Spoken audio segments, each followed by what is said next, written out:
Good morning. Dave, I'm just checking my audio. Can you hear me okay? And do we have member Walsh?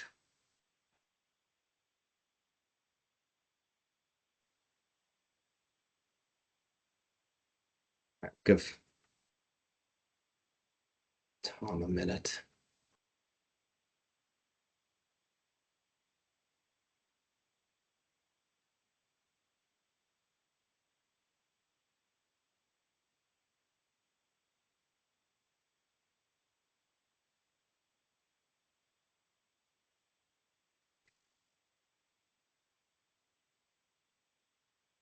Okay, I will call to order the Green Mountain Care Board's hearing of September 10th, 2025. We have I apologize. This is the court reporter speaking. Just let me know when you need to go on the record, okay?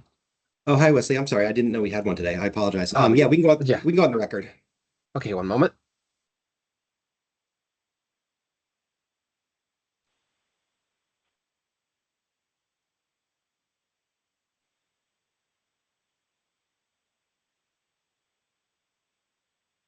Yes, we are on the record now. Great, thank you. All right, I'll call to order the Green Mountain Care Board's hearing of September 10th, 2025. We have a fairly packed agenda today.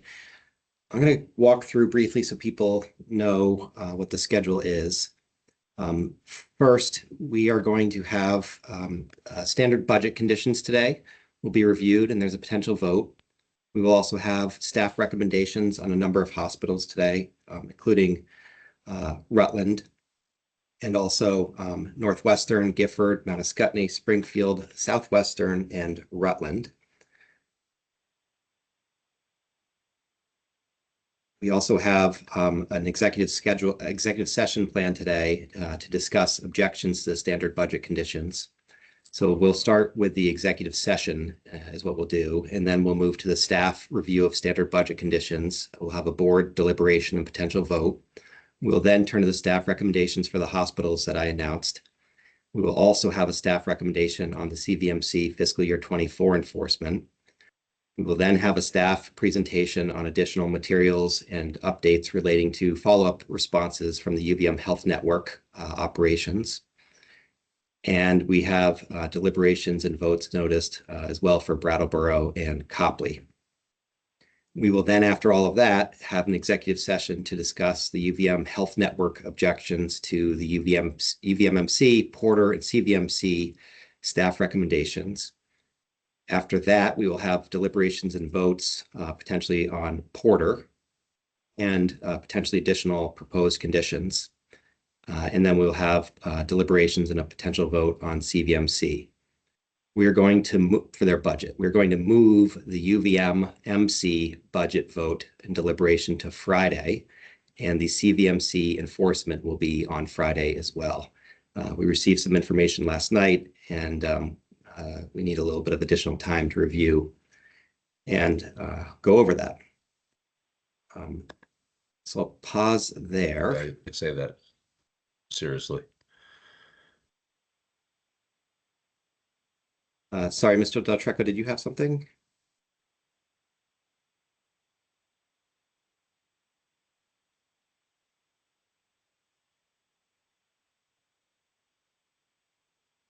I'll take this opportunity to say as the court reporter, there's a lot of names in here, of course. So if anyone does speak up, just make sure you introduce yourself before you do, okay? It might have been accidental, maybe. So to move to executive session, I'll have to make two motions.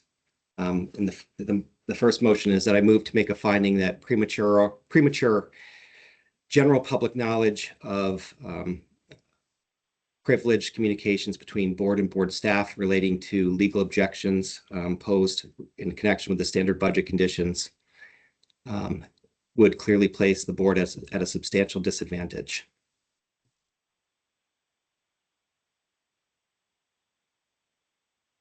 Second. All in favor, say aye. Aye. Aye. Aye. Aye. And the motion carries. Second, I move that we enter into executive session pursuant to 1 VSA 313 A1 E and F For the purposes of seeking counsel from the Green Mountain Care Board's attorney staff, attendance at the executive session will include the board members, board counsel, and any necessary GMCB staff. Second. All in favor, say aye. Aye. Aye. Aye. Aye, and the motion carries. So I always try to predict how long we will be. I'm going to guess that we'll be approximately 45 minutes, maybe less, 30 to 45 minutes. And I'll have staff put up a sign to let people know when we'll be back in the public session. So with that, we will take a recess from the public session, and we anticipate coming back in 30 to 45 minutes. Thank you.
I hear you.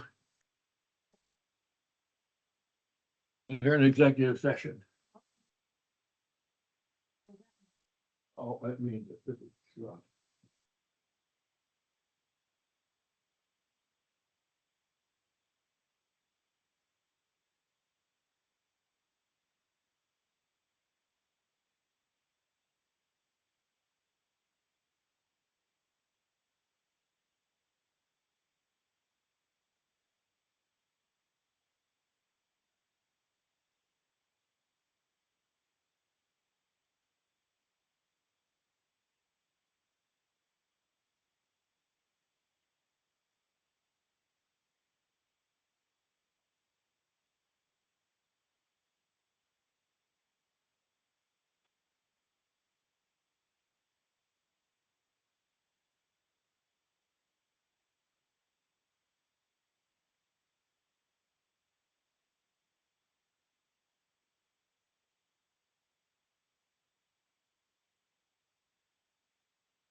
Okay, Wesley, are you back?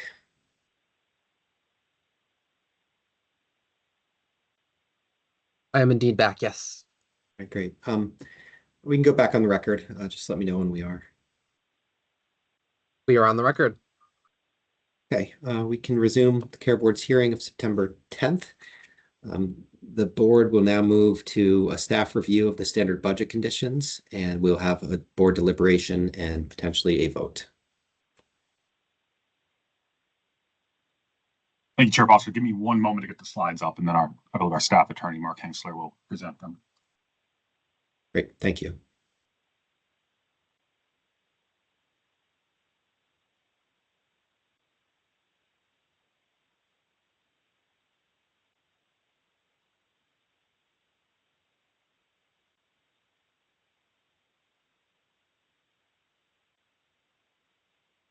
All right. Hey, good morning, everybody. Mark Hanksler, staff attorney for the board. I am going to walk through the standard budget conditions and then present motion language for the board to consider. And what I'll do is not read word by word, but speak a little high level on each slide. We've talked about these at a few different board meetings at this point, so I don't want to spend a lot of time going over material that's already been covered, but at the same time, I want to make sure that there's a cursory overview of what's here. You can go ahead to the next slide, Matt. Thanks. So in terms of notations, I'm just going to point out that any material that is underlined, again, is a change made from FY25 standard conditions for hospitals. In prior instances of the draft conditions, we showed also red strikeout language for items that were being proposed as removed.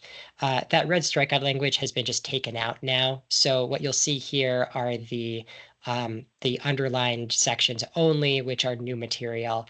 And you'll also see that there are a couple of items that were presented last week that were on separate slides, but are now incorporated into the list. So starting with this slide, what you see here is at condition A, NPR cap, a total NPR cap for each hospital. When the board votes separately on individual hospital budgets, it will vote on that hospital's total NPR expressed as a percent cap over prior year and expressed as a dollar amount. At subsection B, you'll see the addition of the commercial NPR cap, which staff have spoken to at prior board meetings. That commercial NPR cap is expressed as a dollar value. There may be some staff discussion of this later, but the commercial NPR dollar figure cap comes from the hospital submissions. Each hospital submitted its budget on a rate decomp sheet that includes the hospital's budgeted commercial NPR. Second is a cap on the hospital's commercial reimbursement rate growth. This is language that is substantively the same as last year, but for a minor adjustment to language because there was some requests for clarity last year. So this is a commercial reimbursement rate growth cap. Separately, I'll point out in subsection C, there's language requiring that a hospital's overall change in charge, in other words, its charge master growth, be approved at the minimum necessary amount to effectuate its commercial reimbursement rate, but no greater than the amount identified in its budget submission or its budget as adjusted by this order.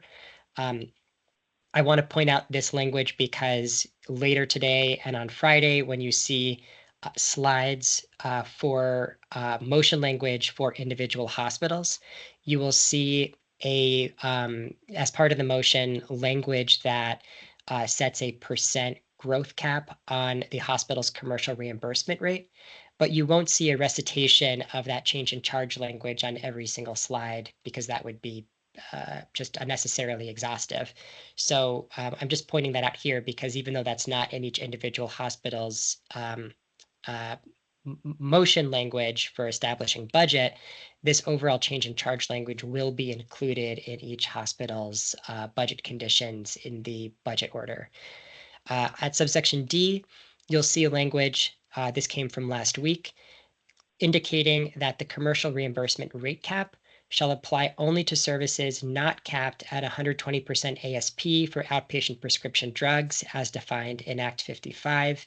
And if there are any questions the public has about the rationale for that, there are some slides in last year's staff presentation, sorry, last week's staff presentation that explain where that comes from. And then subsection E is a standard language we've had before, but with a change to the term reimbursement rate. Then if we go to the next slide. Most of this is standard from prior year. The only item that I'll identify is, again, the change in language to commercial reimbursement rate at F. And then at J, the additional requirement that if a hospital is not able to submit its audited financial statement in the time required in this condition, that it shall provide a letter explaining the reason for the delay and will provide an audit in draft form.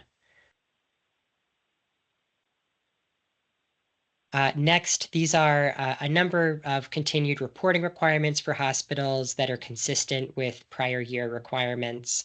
The new item for this year is at item O, which is that a hospital shall report its actual variable payments and incentive plans for executive and clinical leadership no more than 15 days after being adopted by its board of directors. This language comes from the fact that some hospitals' boards have not yet made executive variable payment and incentive plan decisions yet, and is consistent with the requirement that the board review executive variable payments and incentive plans. That was a new requirement under Act 68 of 2025. And then going to this final page, a few items here. A few of these come from last week. The first at R is a requirement that hospitals comply with the notice of service reduction policy, which will be adopted by the board. The second is a requirement that hospitals, to the extent they have not already done so, comply with federal price transparency law by publishing a comprehensive machine readable file and a consumer friendly display of shoppable services. And then everything else here is a continuation from prior year.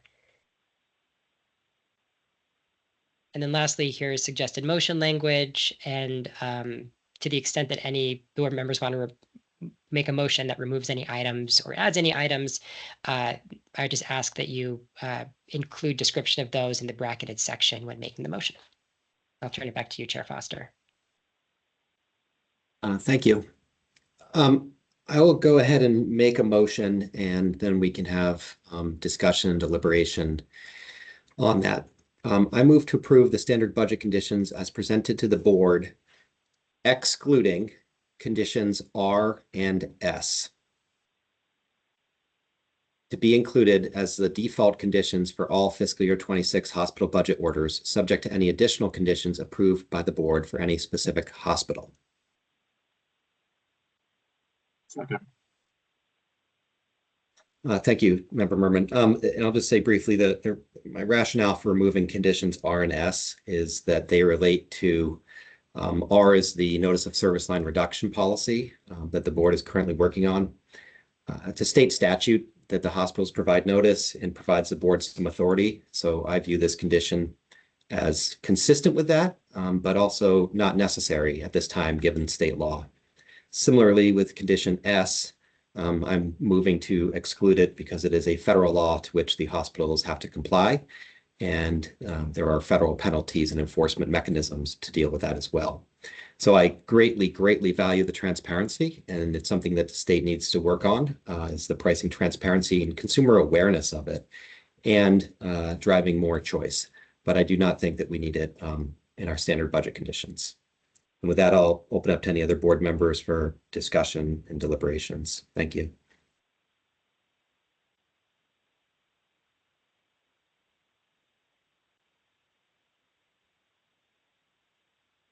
I seconded the motion. I have similar perspective. Yes.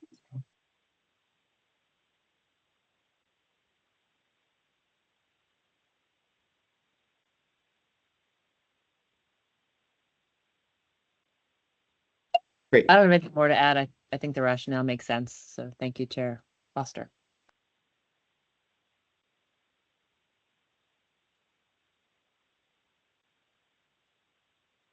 Any other? Just, Oh, go ahead, Tom. I'm sorry, just a comment. I have no problem with the suggested deletions.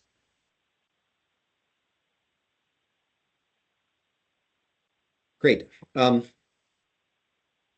Unless there's any other comment, I will turn to the healthcare advocate.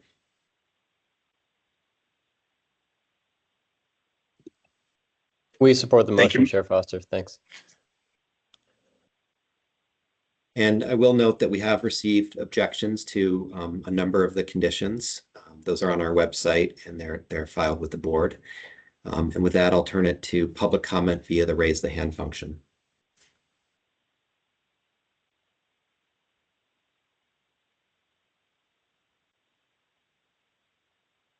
Mr. Del Treco. I apologize. Just before they speak, this is the court reporter. Who was the healthcare advocate that spoke? Oh, I'm sorry, Wesley. That was Sam Peisch, P-E-I-S-C-H from the Healthcare Advocate's Office. And the next speaker. Can you spell that last P-E-I name one more time for me? Yeah, of course. P-E-I-S-C-H. And Thank you. if you have any trouble with names, we can do it off the record. You can send an email to me or the staff and we'll get you any spellings. The next speaker will be from the Vermont Association of Hospitals and Health Systems, and it's the CEO of that organization, Michael Del Treco.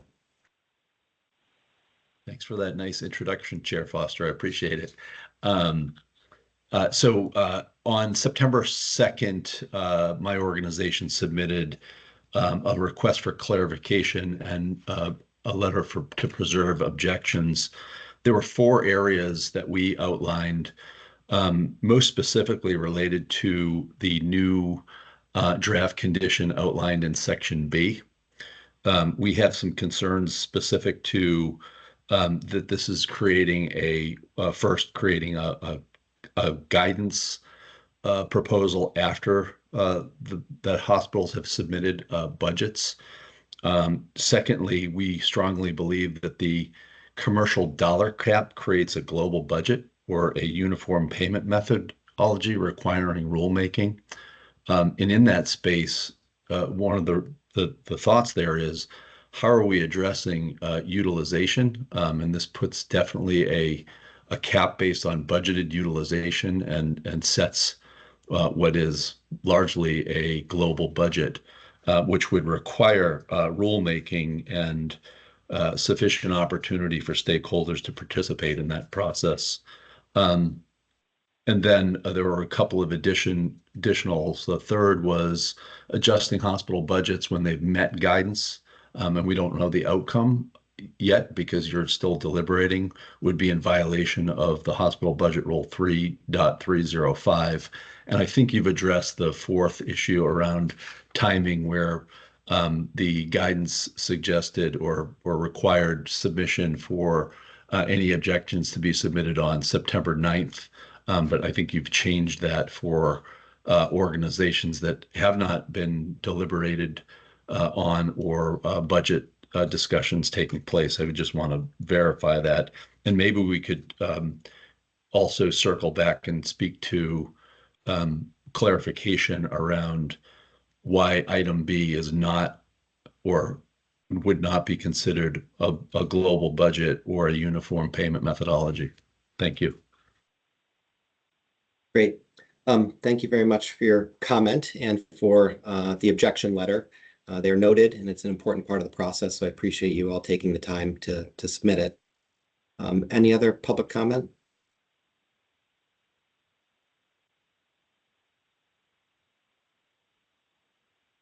Okay.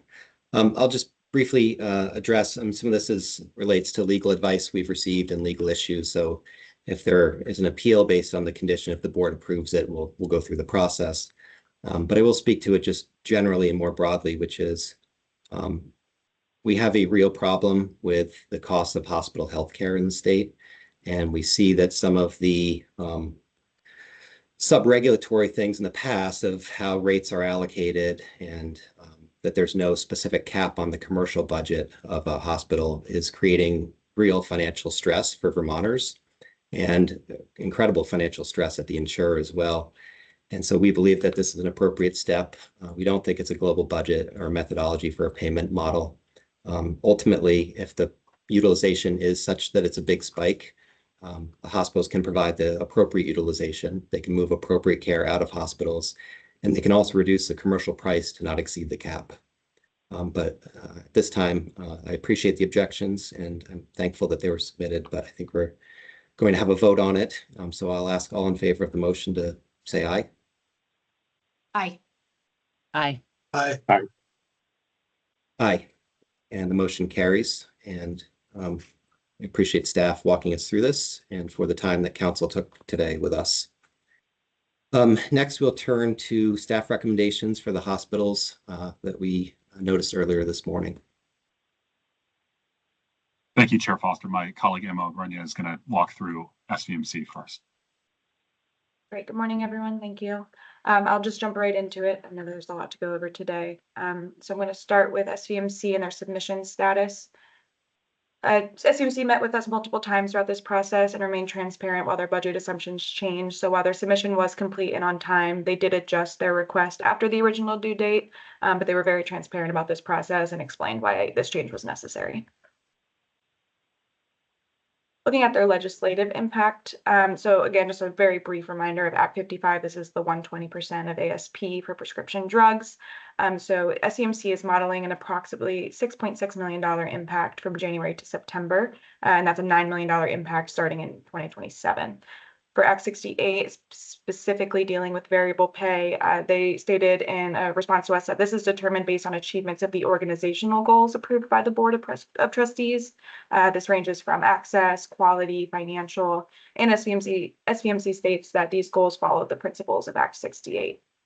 Finally, for Act 111, which as a reminder, this is from 2024, asking about if they were able to reduce operating expenses due to this act. SVMC has stated they've not been able to reduce operating expenses, but did note that they are planning to revisit this process in Q1 of 2026 to see if any efficiencies have been gained.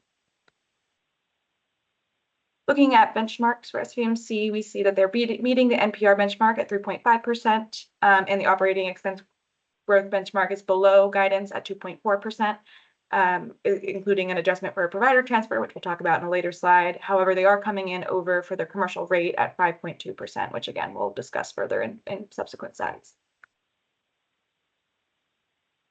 So looking at their request to be held harmless, they are requesting to exceed the commercial rate reimbursement rate benchmark. They are asking for this this year because they are not only impacted by H.266, but they are also anticipating losing their 340B status. So with this kind of double hit of both of these happening in the same year, they are asking for this to be offset by requesting a higher commercial rate.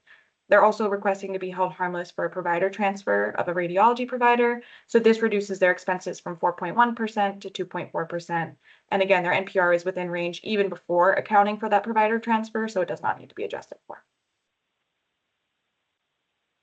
Looking at their benchmark, so looking at the left, this is the submitted versus approved rate increase, and just another gentle reminder that before 25, this would be change in charge. It's now referred to as the commercial reimbursement rate. So historically, dating back to 2015, SVMC has received close to the rate request with some slight cuts here and there up to 2023. During that time range, requests hovered within about 3 to 5% typically.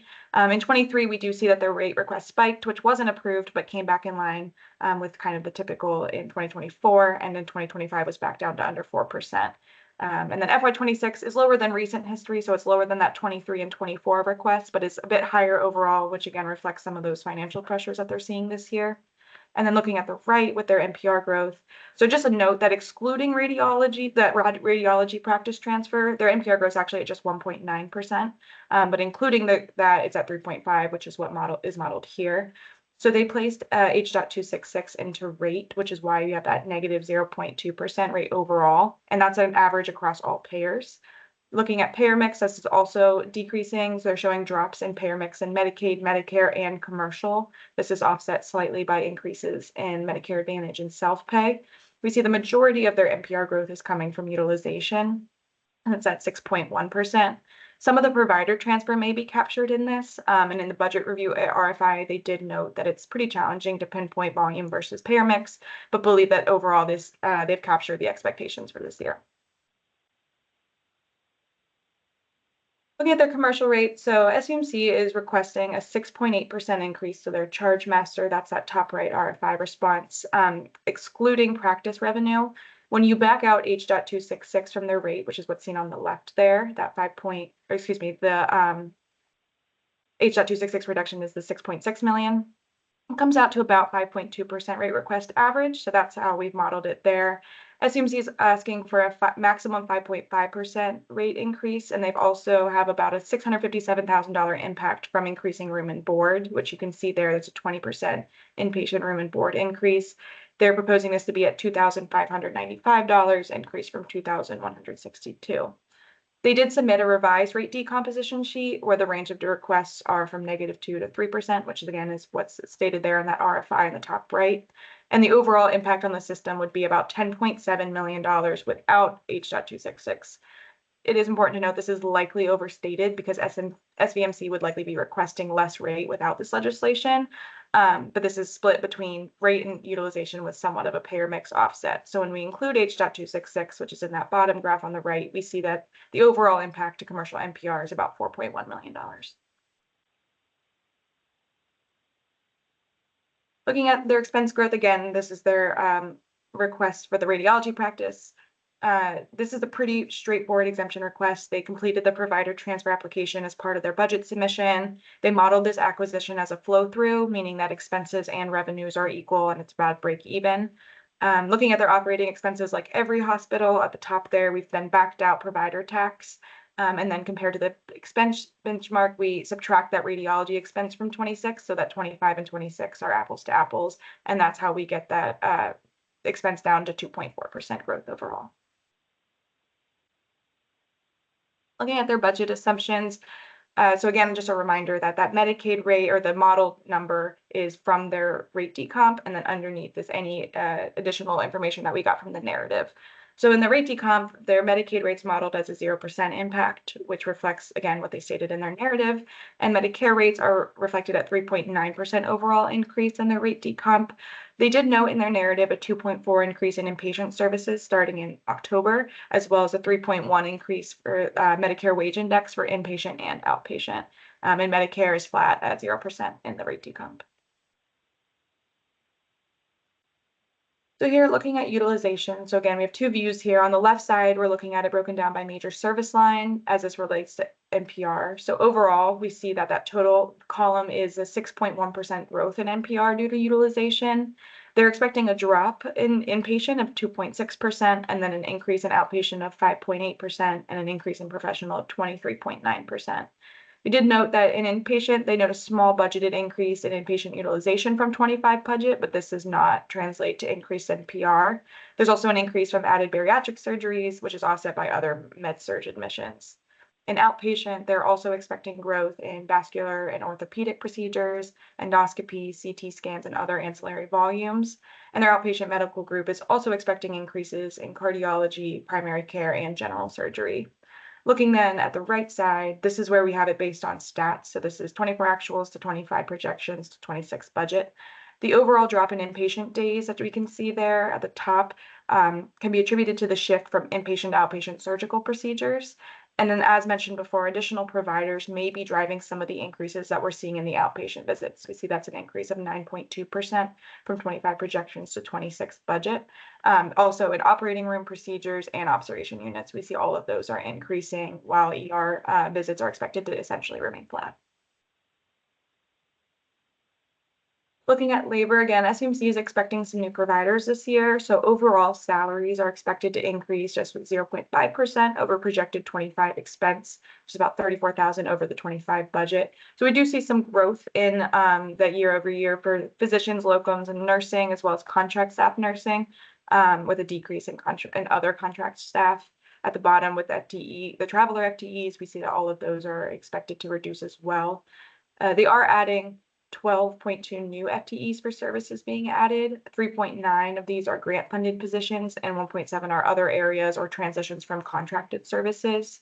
They also spoke to administrative restructuring that resulted in reductions offsetting the majority of the staffing increases, and spoke briefly to the reporting of their FTEs and adaptive. So we can see on the right, there's some high numbers there, that 224% particularly sticks out, but they did note that these were changes in reporting, so there's not these large switches in staffing. And on the next slide, there's actually another exhibit that they provided that better aligns with their narrative. It shows some of the more true movement there.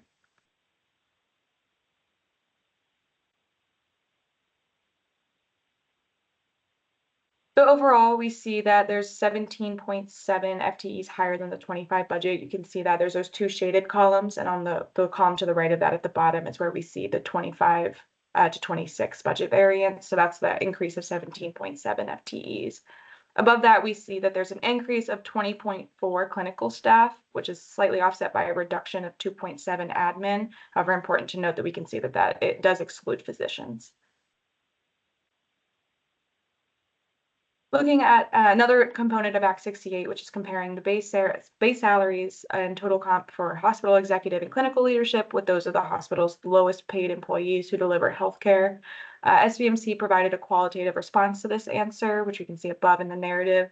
So there isn't a lowest paid clinical position outlined. It's just their clinical all other, which, as they mentioned here, has an average salary of $91,000. And they stated that their exec management in FY26 is budgeted to be about $310,000.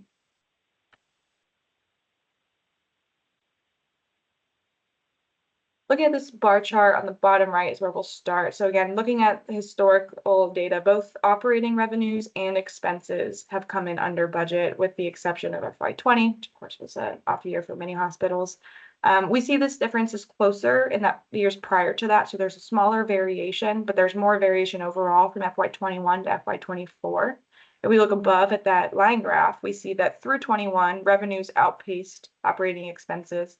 However, this has since changed and has led to negative or break-even operating margins through FY24.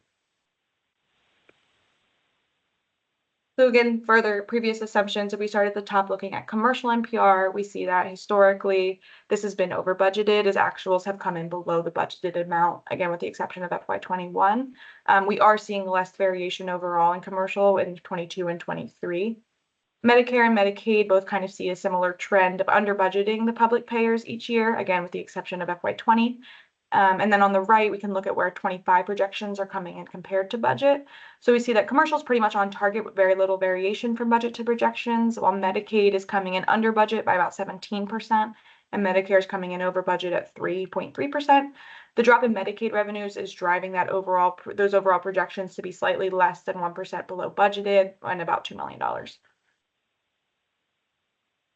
So I know there's a lot of data on this, and I just want to remind everyone, it's been a week since last week, that the operating income, operating margin, total income, and total margin that we see on the left graph are the actuals and the budgeted amount. So those are the raw dollar amounts, whereas on the right, this is actuals over or under budget. So the red values are going to be things are under budget. It doesn't necessarily mean, for example, that the operating income is negative.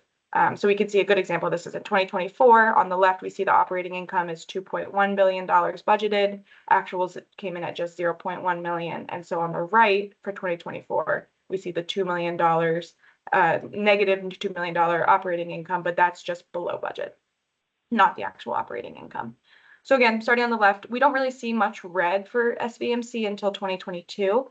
In FY23, we see operating income was slightly worse than anticipated, while total income was better than budgeted. And then 24 had definitely worse performance compared to budget across the board. However, it was still an improvement from the previous year.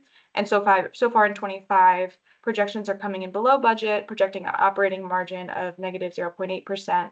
And 26 is budgeted to be a slight negative operating income and margin as well, with a slight total positive operating margin. Slight total margin. On the right, we see that total operating revenue and operating expense have been above budget every year except for FY20, and other operating revenue is higher than budgeted every year, though operating income more often comes in below budget. And again, this is largely due to higher than expected expenses.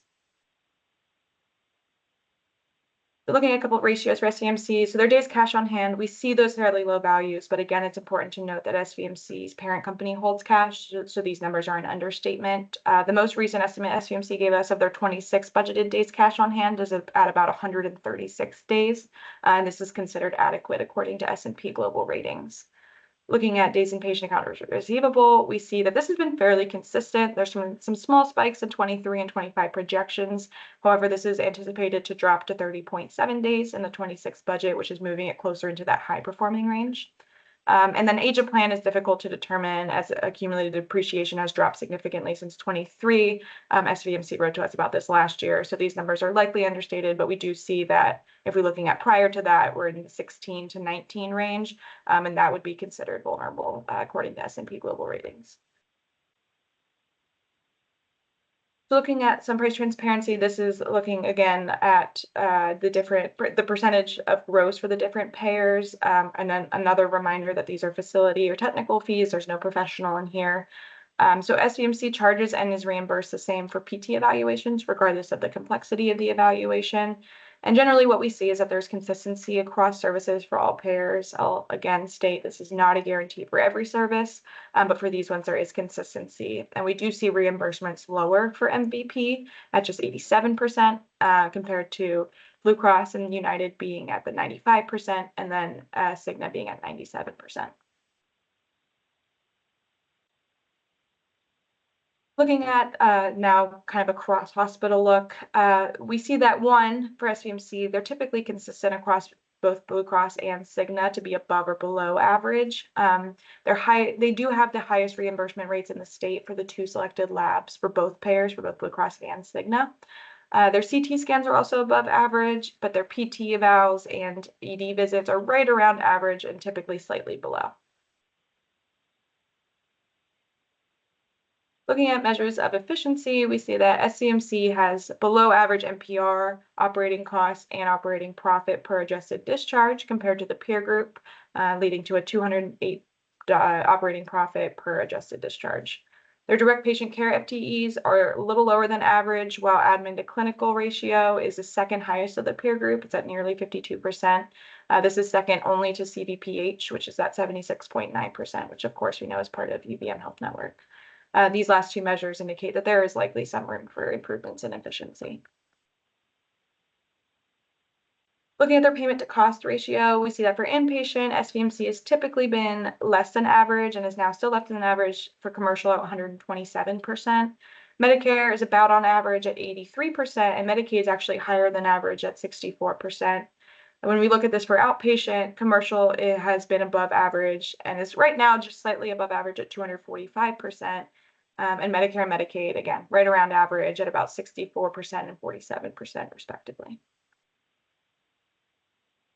So starting with productivity and looking at the left at the work RVUs, we can see with this pie chart, again, read it kind of like a clock, 21% is less than 25th percentile, 47% of FTEs are the 25th to 50th percentile, 24% are in the 51st to 75th, and then there's 7% above the 75th percentile.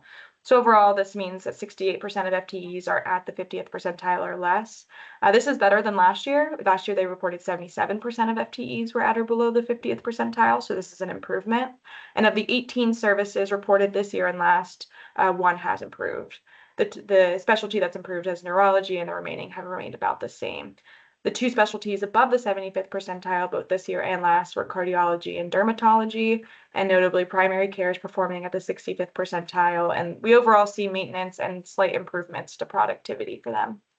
Looking then at their average length of stay, we see that total and acute average length of stay follow a pretty similar trend. You see it's kind of fluctuated, but generally stayed within 3.5 to 4.5 days, both decreasing overall from 22 to 26 budget. Nurseries also remained fairly stable, has decreased overall since 23, and year over year has decreased since 24. Looking at access measures, so we could start at the left, looking at the wait times for hospital-owned services. We see that the majority of patients are seen within 2 weeks at 51%. 15% are seen within 2 to 4 weeks. 26% are seen within 1 to 3 months. And then 7% are scheduled in 3 to 6 months. And then there's a very small, less than 1%, of remaining patients are scheduled beyond 6 months. Of the 14 specialties reported this year and last, 4 have improved and 7 have worsened. Primary care has improved, which is something that's not a trend that we've seen at many other hospitals. And then on the right, I first wanted to note just generally, not just specifically for SVMC, but as a follow-up to member Teach Out's question last week regarding statistical significance. So these numbers are based on 100% of Medicare and Medicare Advantage claims. So these are true population values. So this means that this is the true market share of these zip codes for Medicare and Medicare Advantage discharges. So to be very clear, we wouldn't want to make any assumptions outside of this population, but for this population, these are the true values. So with that, looking at the chart on the right, we see that 4 out of 10 of the top zip codes are outside of Vermont. Again, speaking to SVMC being close to other states and kind of on the border, getting more of the out-of-state patients. More zip codes have lost market share than increased, and 3 of those 4 zip codes outside of Vermont, SVMC has lost market share. And we see that the largest percent change has been in Shaftesbury at negative 26.7%. Finally, looking at quality, their current star rating is at 4 out of 5 stars. Their patient survey ratings also at 4 out of 5 stars. I do want to note that they are one of 2 hospitals in Vermont with 4 stars, because we currently have no 5-star hospitals. Their star rating in Q4 of 2022 was also 4 stars, and April of this year was 4 stars. So we're seeing a lot of consistency with SVMC's quality. When we look at the top right graph, we see that they got a payment bump from the value-based purchasing program at 0.23%. While the readmission reduction program saw a decrease in payment of 0.4%, and the hospital acquired condition reduction program saw a decrease of negative 1%. The bottom right graph is looking at ED metrics. So again, overall, we see that average times patients spent in the ED before being sent home was 204 minutes. This is higher than the national and state average for other medium volume hospitals.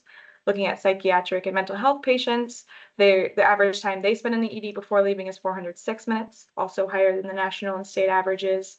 And then their percentage of patients who left the ED before being seen is at 4%, which is double both the national and state average. So looking at, I'm going to first just read these options, and then I'm going to talk about what staff is recommending. Option 1 is to approve the rate increase as submitted at 5.2%, but for the purpose of providing a partial offset for the expected 340B loss rather than the impact of Act 55. The 340B loss is estimated to impact revenue about $8 to $10 million. This offset, the difference between the 5.5% rate increase as requested and the 3% from guidance, is approximately $3.3 million, or about 33 to 41% of the loss. With this, we would require a mid-year adjustment if they did come up with a favorable 340B determination. Option 2 is to approve the rate increase at guidance at 3% and then ask them to come in for a budget adjustment if the 340B determination is not favorable. This would also include a commensurate reduction to operating expense and NPR and commercial NPR. However, based on our conversations with SVMC, it is very, very unlikely that they will receive a favorable 340B determination in FY26. They do expect to requalify again in the future, but it is extremely unlikely that they are going to qualify this year just due to the inpatient numbers that they would be required to get to be able to qualify. That final determination won't be until, I believe, March, at which point offsetting that lost revenue with rate would require an even larger rate increase. So overall, staff is recommending option 1 and giving SVMC their full budgeted request, just due to the fact that it seems very unlikely that they are going to achieve that 340B determination being favorable, and it would cause significantly more staff time, and also it would cause more problems with the rate and the difference by the time we get the determination in March. So that's all, and I'll turn that back to you, Chair Foster. Thank you. We don't have too much time for comment on all these, but the SVMC is an important one, important hospital, and important budget this year with some complications. So I'll take a moment to opine at this time. The recommendations are both troubling to me. The commercial rate payers with hospitals with high prices, or it's just difficult to increase the rate to cover up for a problem some other place in their budget. We just don't really have the money to do that across the system. So it's difficult. The commercial rate payers just not the bailout for the financial problems. I again think this speaks more broadly to the transformation change we need elsewhere across the system in our hospital system.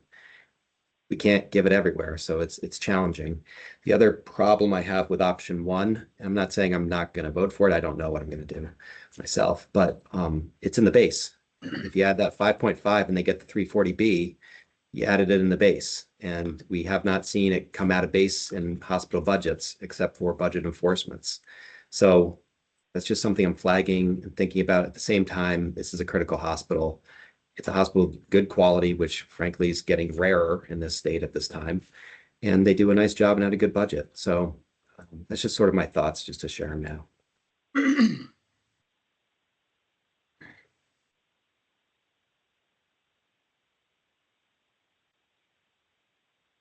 And just for process, I am going to ask for, I'm going to give the hospitals just an opportunity to respond to the recommendation on the record, and I'll take public comment from the broader public at the end.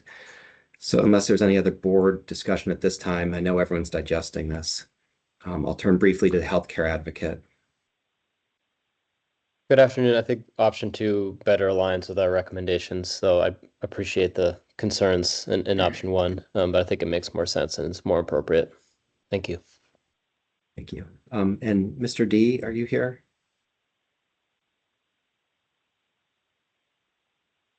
Yes, Chair Foster, I'm here. I just want to give you a chance to comment if you wanted to. Well, I know Bob Labber, our CFO, has some comments he'd like to weigh in, so maybe I can ask him to make the comments on behalf of SVMC. Of course, please. Good morning, everybody. My name is Robert Laba. As Mr. D said, I'm the Chief Financial Officer of SVMC. So I just want to reiterate that the fiscal 26 budget for SVMC was an exceptionally difficult process to go through. SVMC is an exception when compared to other hospitals for fiscal 26, with the expected loss of the 340B due to no fault of SVMC. As Emma mentioned, management is nearly 100% certain that SVMC will not qualify, and this impact has a significant financial ramifications for SVMC in this one single year. SVMC is committed to healthcare transformation and has gone all in on the Act 167 Oliver Wyman recommendations, expanding access and services, especially in primary care and important specialty care. I just want to say that we appreciate option 1 and respectfully ask that the Green Mountain Care Board adopt option 1. SVMC is very comfortable with adding 2 additional budget orders to our specific budget orders this year. One being that SVMC immediately informs the Green Mountain Care Board of the status of SVMC's eligibility in the 340B program once the 25 cost report is filed, but no later than March 5th. In the second order, as in the second bullet on option 1, that SVMC, if SVMC remains eligible in the 340B program, SVMC will send a mid-year rate reduction recommendation to the Green Mountain Care Board no later than April 1st, 2026. So thank you for allowing me to give these comments. Thank you. I guess I do have one question, if you don't mind, which is just, where do we come up with this money? Where do we get this?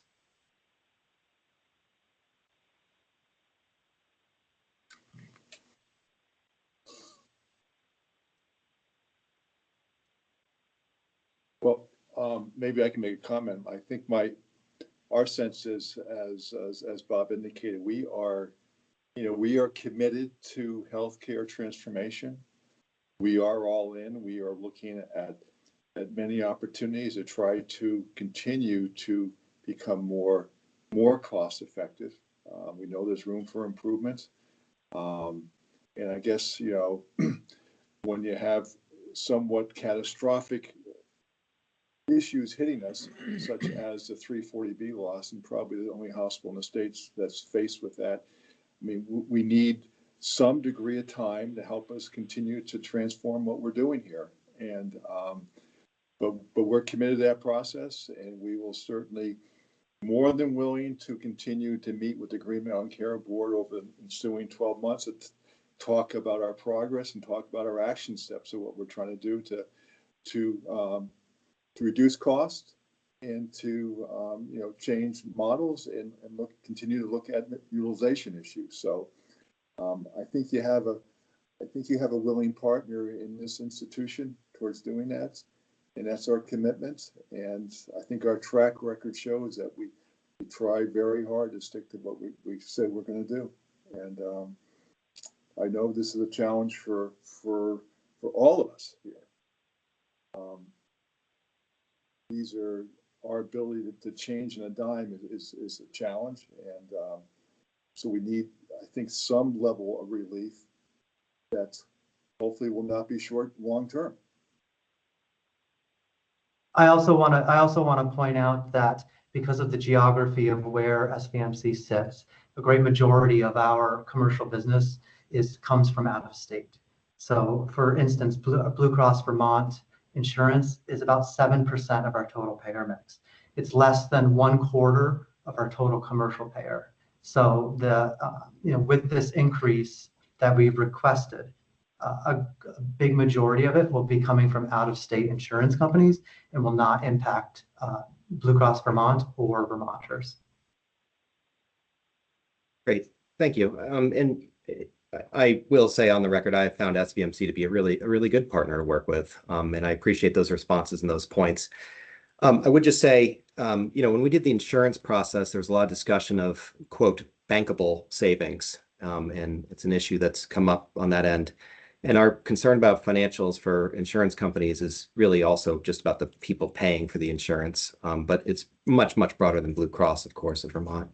I would just say that if there's any, quote, bankable savings or like something you're going to hold yourself to with regard to cost reductions or transformation efforts, if you can submit anything that you want to be committed to and held accountable to before we vote, I think it would help us look at this request. Or if you're recommending that we take the money from a different hospital or there's transformation elsewhere, or if you're recommending we take it from people paying insurance, whatever the recommendation is, we need to find the money. And if you have that, I would greatly appreciate it, and it would influence my perspective. But thank you. Member Merman? Yeah, just had a follow-up question on that. The 7% Blue Cross Blue Shield is 7% of your total revenue, and is that gross revenue or net revenue? It's a percentage of our gross revenue. Okay. Do you know what the percentage of the net revenue would be? I don't have that number off the top of my head. And the other question, and I'm sorry for this late question in this process, but I've been trying to understand the impact of losing 340B status. My understanding is that when you have 340B status, the hospital gets preferred pricing. But when you lose 340B status, the Medicaid agency gets a drug rebate so that they have relatively higher revenue. Have you spoken with Vermont Medicaid about some sort of stopgap for the loss of the 340B program? We have not had an opportunity to speak with Vermont Medicaid yet. Thanks. Great, thank you. Okay, we can continue. Thanks. My colleague, Janelle Vigario, is going to present Rutland's staff recommendation. Hello. So jumping right in, Rutland's submission was complete and on time, and they were timely and responsive in follow-up requests and questions from DMCB staff. If they needed any extensions, they communicated that well. Moving on to legislative impact.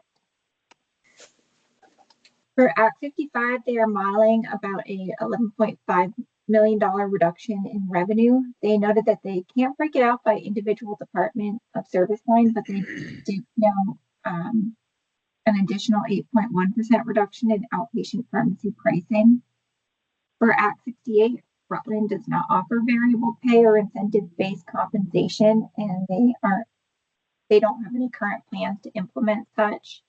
And for Act 111, they're was no expense reduction budgeted. They noted that staff workloads aren't necessarily reduced because of extensive reviews mandated by Act 411. Moving on to benchmarks, Rutland is meeting all of them. Their NPR growth is budgeted at negative 2.5%. Commercial rate growth with H266 backed out is 2.1%, and their operating expense growth is at 2.8%. So pretty straightforward. Rutland is not requesting to be held harmless for any or have any other adjustments to their budget. Looking at some of their benchmarks on the left exhibit, we have the history of rate increases. Rutland's rates have had quite a bit of variability over the years. Starting in 22, that request really ramped up, but what was approved was much lower. This was not the case in 23. It was high, but also proved to be high. I think we see that for a few hospitals based on in 22. But in 24, it was back down to just over 5% and continued to decrease in 25. On the right exhibit, we have NPR growth for this year. Rutland modeled H266 in rate. That's why we see that negative 1.8%. Utilization is seeing a slight uptick by 0.5%, but this is completely offset by payer mix. And then we see for other, in the rate decomp, Rutland noted that the amounts listed were related to changes in payer policy, required adjustments, claim rule edits, and other payer mandated adjustments. And that has a negative 0.5% impact. So Rutland is requesting a 2.3% increase to inpatient and outpatient with a 0% increase in professional fees. Backing out H266 from their rate, looking at this above exhibit, it comes to about an average 1.5% rate request for commercial, but the maximum they're requesting is a 2.1%. I want to take a minute and talk about my modeling here because this doesn't exactly align with what I just said, the 11.5 million. So as part of the budget review RFI, we requested 2 rate decomps, one with H266 and one without. I assumed everything else was held constant in those models and looked at the difference in the rate request in total, which was 8.1 million.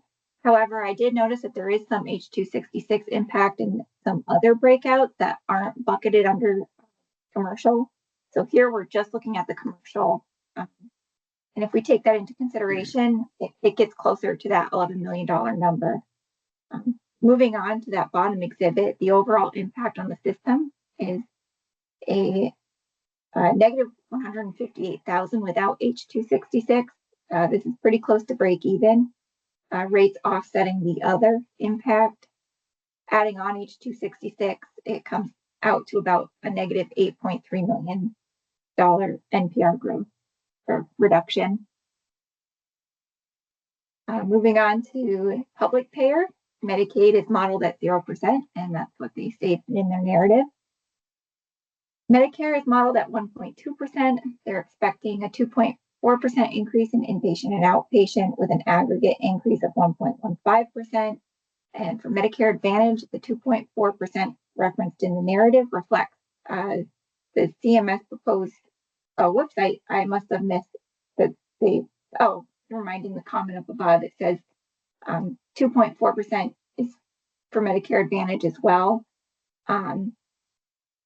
So based on that assumption, we asked Rutland about that. They calculated a Medicare Advantage inpatient revenue improvement based on discharges and an outpatient revenue improvement based on ambulatory payment classifications, which totals approximately 488,000, which comes out to 1.2% in the rate decomp. Moving on to utilization assumptions. Rutland always gives us lots of information here, which is good to see what's going on. They're expecting about 0.5% growth in NPR There is a dip in inpatient at negative 2.5%. Outpatient is remaining flat, and professional is expected to jump almost 10%. For inpatient, there's been a reduction in inpatient census. It's primarily driven by decreases in custodial care and overall inpatient activity. For outpatient, they're adding 3 OR days per month, increasing NeuroStar therapy, mammography, and PET CT volume.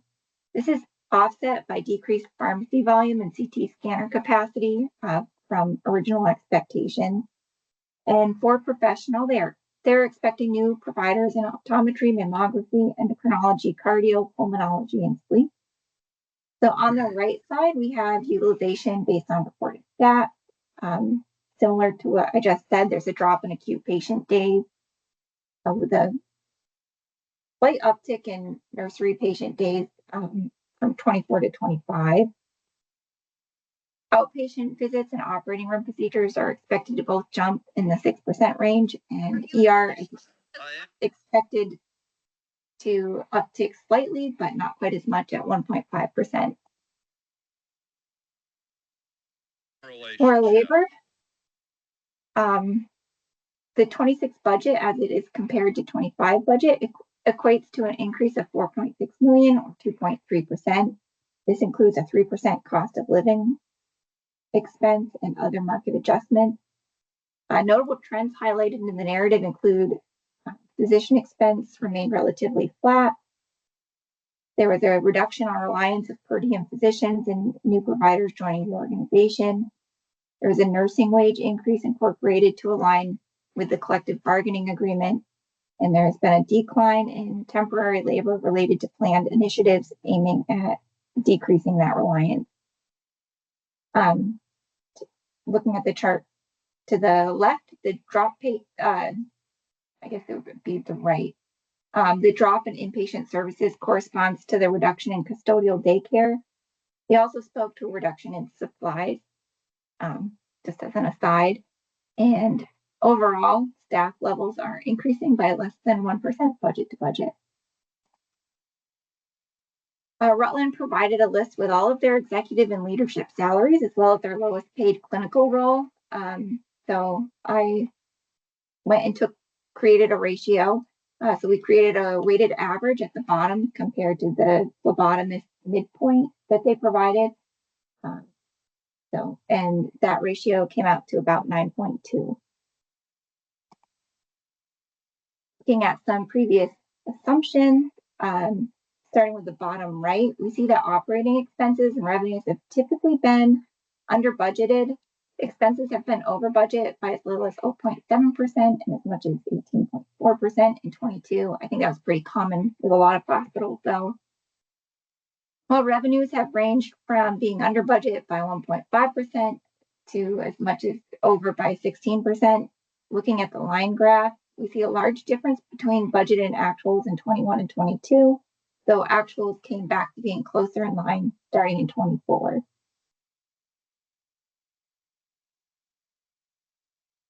On the left, we can see that Rutland has maintained a positive operating margin every year with the exception of 22. And now it's budgeting for the first time in 10 years a negative operating margin. On the right side, we see that across the board, 23 and 24 were closer to budget than in previous years, especially compared to 2020 to 2022. Since 22, Rutland has come in above budget in NPR and other operating revenue, as well as total operating expenses. However, it appears most years additional operating expense has outpaced those additional operating revenues, as most years operating income is less than budgeted.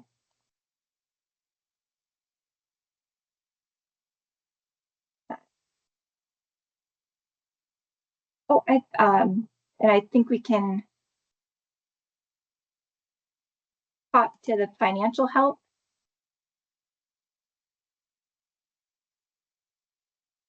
So looking at days cash on hand, we see there was a significant drop from 21 to 22. This is likely due to COVID and is a trend we've seen across several hospitals. Since then, it has increased through 24, though it has again dropped in 25 projections and 26 budget. The surgery that you did. at 154 days cash on hand. This is considered adequate according to S&P Global Rating. Days in patients' accounts receivable dropped to its lowest point in 22 at 26.3 days, though it has crept back up steadily since then and is now sitting at 36.6 days. This is still an average performance and is closer to high performing. Age of plant has increased every year through 25 projections, though it is budgeted to drop slightly compared to 25 projections to 17.6 for 26. This is considered highly vulnerable according to S&P Global Ratings. So looking at their price transparency files, there is consistency across services for all payers. This is not a guarantee for every service. We do see reimbursement is slightly lower for Blue Cross Blue Shield Vermont compared to Cigna and United. Note also that 100% for MVP is accurate and true across all services. Rutland stated that there are MVP payer policies regarding implants and drug bundling that significantly reduce reimbursement. Looking at their price transparency files, we see that most of the selected services are above the average. Though it is important to note that many are only slightly above average. For example, the CT of the head and the physical therapy evals are fairly close to average. Higher complexity ED visits are also closer to average and sometimes below, while lower complexity ED visits are closer to the maximum rate. Rutland does not have the lowest or highest negotiated rate for any of the selected services. So looking at the payment to cost ratio, starting on the left with inpatient, Rutland has historically been under commercial average. So in 24, it was above at 146%. Medicare and Medicaid are typically around average or slightly below at 76% and 60% respectively. Looking at outpatient, we see that Rutland's commercial payment to cost ratio has increased above the average fairly dramatically from 22 to 24, sitting at 293% in 24. Medicare and Medicaid are again typically around average or slightly below at 83% and 53% respectively. Jumping to productivity, looking at work RVUs on the left, we see that 11% of FTEs are below the 25th percentile, 43% are in the 25th to 50th, 31% in the 51st to 75th percentile, and 15% are above the 75th percentile. This means that 46% of FTEs are above the 50th percentile. These productivity numbers are among the best in the state. So kudos. Looking at average length of stay, it looks like there may be a data entry error for 22, as these numbers appear to be quite a bit lower than expected. But looking at 23 to 26, we see acute and total follow a very similar trend due to nursery. Average length of stay remaining stable at 2 days throughout this time. Acute average length of stay saw a drop year over year from 23 to 25 projections, and 26 budgeted is remaining flat compared to 25 projections. Jumping to access, starting on the left, looking at wait times for hospital services, we can see that 38% are scheduled in 2 weeks. 18% are scheduled within 2 to 4 weeks, 23% are scheduled in 1 to 3 months, and 17% are scheduled in 3 to 6 months. And the remaining 4% are scheduled in more than 6 months. Up to 14 specialties reported this year, and last, 4 have improved and 6 have worsened. Looking at the chart on the right, we see that no zip codes have increased their market share compared to 5 years prior. While they do have at least 50% market share in all of these zip codes and more than 70% in 9 out of 10 of them, they've lost significant Medicare market share, specifically in Brandon, Pittsford, and Castleton.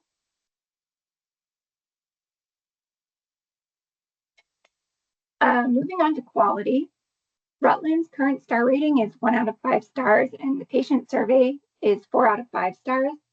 Their star rating in Q4 of 2022 was 5. In April, it was 2, and now it's dropped to 1.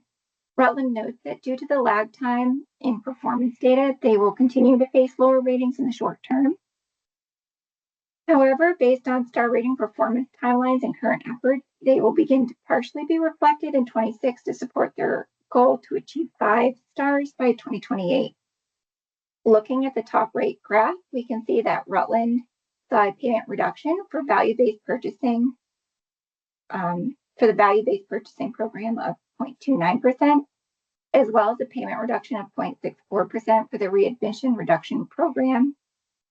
Hospital acquired condition reduction did not see any payment adjustment. The bottom right graph is looking at some ED metrics. We see the average times patients spent in the ED before being sent home was 212 minutes, which is above both the national and state average for other medium volume hospitals. The median time psychiatric/mental health patients spent in the ED before leaving was 467 minutes, which is higher than the national and state averages. And finally, the percentage of patients who left the ED before being seen is at 2%, which is on par with both the national and the state average. So moving on to staff recommendations, this is a pretty easy slide. NPR growth, we recommend it's approved as submitted. Rate expense as well, approved as submitted. I'll turn it over to you. Thanks, Janelle. I'll open it to board members for any comments at this time.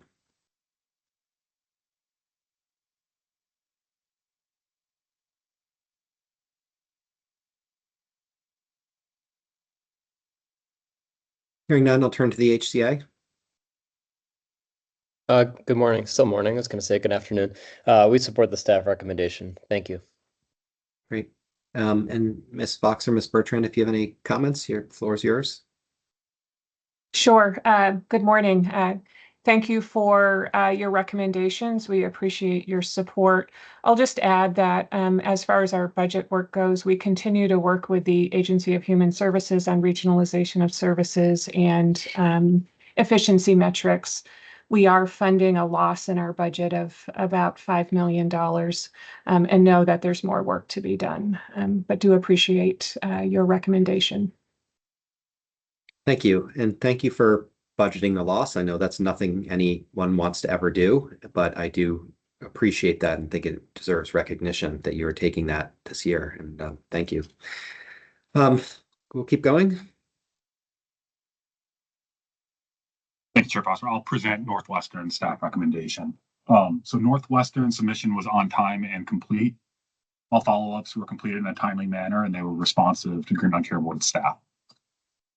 Looking at their legislative impact, for Act 55, they're modeling an approximate $2 million impact from January to September due to the timing of H266 and the loss of an OB/GYN. NMC has stated they may need to refile a budget in 3 to 6 months. For Act 68, the variable pay is determined by the executive committee who consults with Ovation Healthcare. There have been no variable payments in the past several years and no variable payments made in the FY26 budget submission. And for Act 111, Northwestern didn't budget any expense reduction in FY26 from the implementation of Act 111. Looking at their benchmarks, they were below guidance for NPR and commercial rate growth. They technically exceeded operating expense growth, but I will discuss that on the next slide. So Northwestern is requesting to be held harmless for an increased operating expense due to OB/GYN physician costs. If you back out that expense of $1.1 million, the expense benchmark is at 3%. So if we accept this exemption, or as staff is recommending, they're below the benchmark. Looking at their submitted versus approved rate over time, on the left exhibit, they've shown quite a bit of variability in terms of rate requests over the years. From FY13 to 20, for the most part, requests have been under 6%. And kind of consistent with the system as a whole. In FY21, there was a large jump, but they had a minimal increase in 22, and requests have hovered around just over 5%, with the exception of this year, of course. In modeling NPR growth budget to budget on the right, You can see NMC model H266 and other, which is why you can see a negative 1.2% NPR impact due to that. Payer mix is seeing a positive 1.5% increase, but that's completely offset by a large drop in utilization of 3.9. Rates coming in at a combined rate impact NPR of 1.7%. Overall, Northwestern is budgeting a 2% decreased NPR. Look at their benchmarks for commercial rate. They're requesting a 3% increase in hospital-based services and a 0% increase in physician professional fees. Overall, this comes out to a blended 2.64 maximum commercial rate from a 3% charge master increase. The overall impact on the system is $5.6 million without adding H266. Adding that on reduces the expected commercial NPR growth by 3.6 million. NMC modeled the following for public payers. In the rate decount at 2% modeled for Medicaid rate, which aligns with the narrative, and for Medicare reimbursements, they modeled at 1.5% overall, which is close to the 1.7% spoken to. Looking at their budgeted utilization assumptions, overall, NMC is expecting a 3.9% drop in NPR due to utilization. This was spoken to in RFI. There's a dip in nursery and swing. Outpatients relatively flat, with the hospital experiencing flat utilization. However, they're expecting a small loss of revenue related to lab, diagnostic, and after the loss of CDHO and the transfer of patient after the loss of CDHO and transfer of patients to UVMMC. For professional, there's a large drop. However, Northwestern believes professional was overstated in the 25 budget. And looking to the right, you can see reductions in swing and nursery days, dropping total patient days by 4.6% projected to budget. In outpatient, below that, you can see pretty steady numbers year over year outside of observation units. This is also due to refined reporting and not a true drop. Physician office visits are expected to increase, however. Looking at labor assumptions, Northwestern is seeing a jump in locum expense due to the hiring of the additional OBGYN physicians mentioned. Just as a reminder, quickly, the salaries shown here are averages and not totals for those position types. There was a $300,000 increase for targeted positions at Northwestern, where salary survey data showed they were below market. However, their budget assumes no cost of living increase or across the board increase for employees. To the left, there are some drops in FTEs based on the labor exhibit and supplemental work. We believe this is driven by reduced vacancy rates. Looking at salary assumptions, Northwestern provided the data to the left that we used to calculate the ratio on the right. So we took total compensation to lowest paid direct patient care average, and it comes out to 3.05. So about 33% of the executive or clinical average.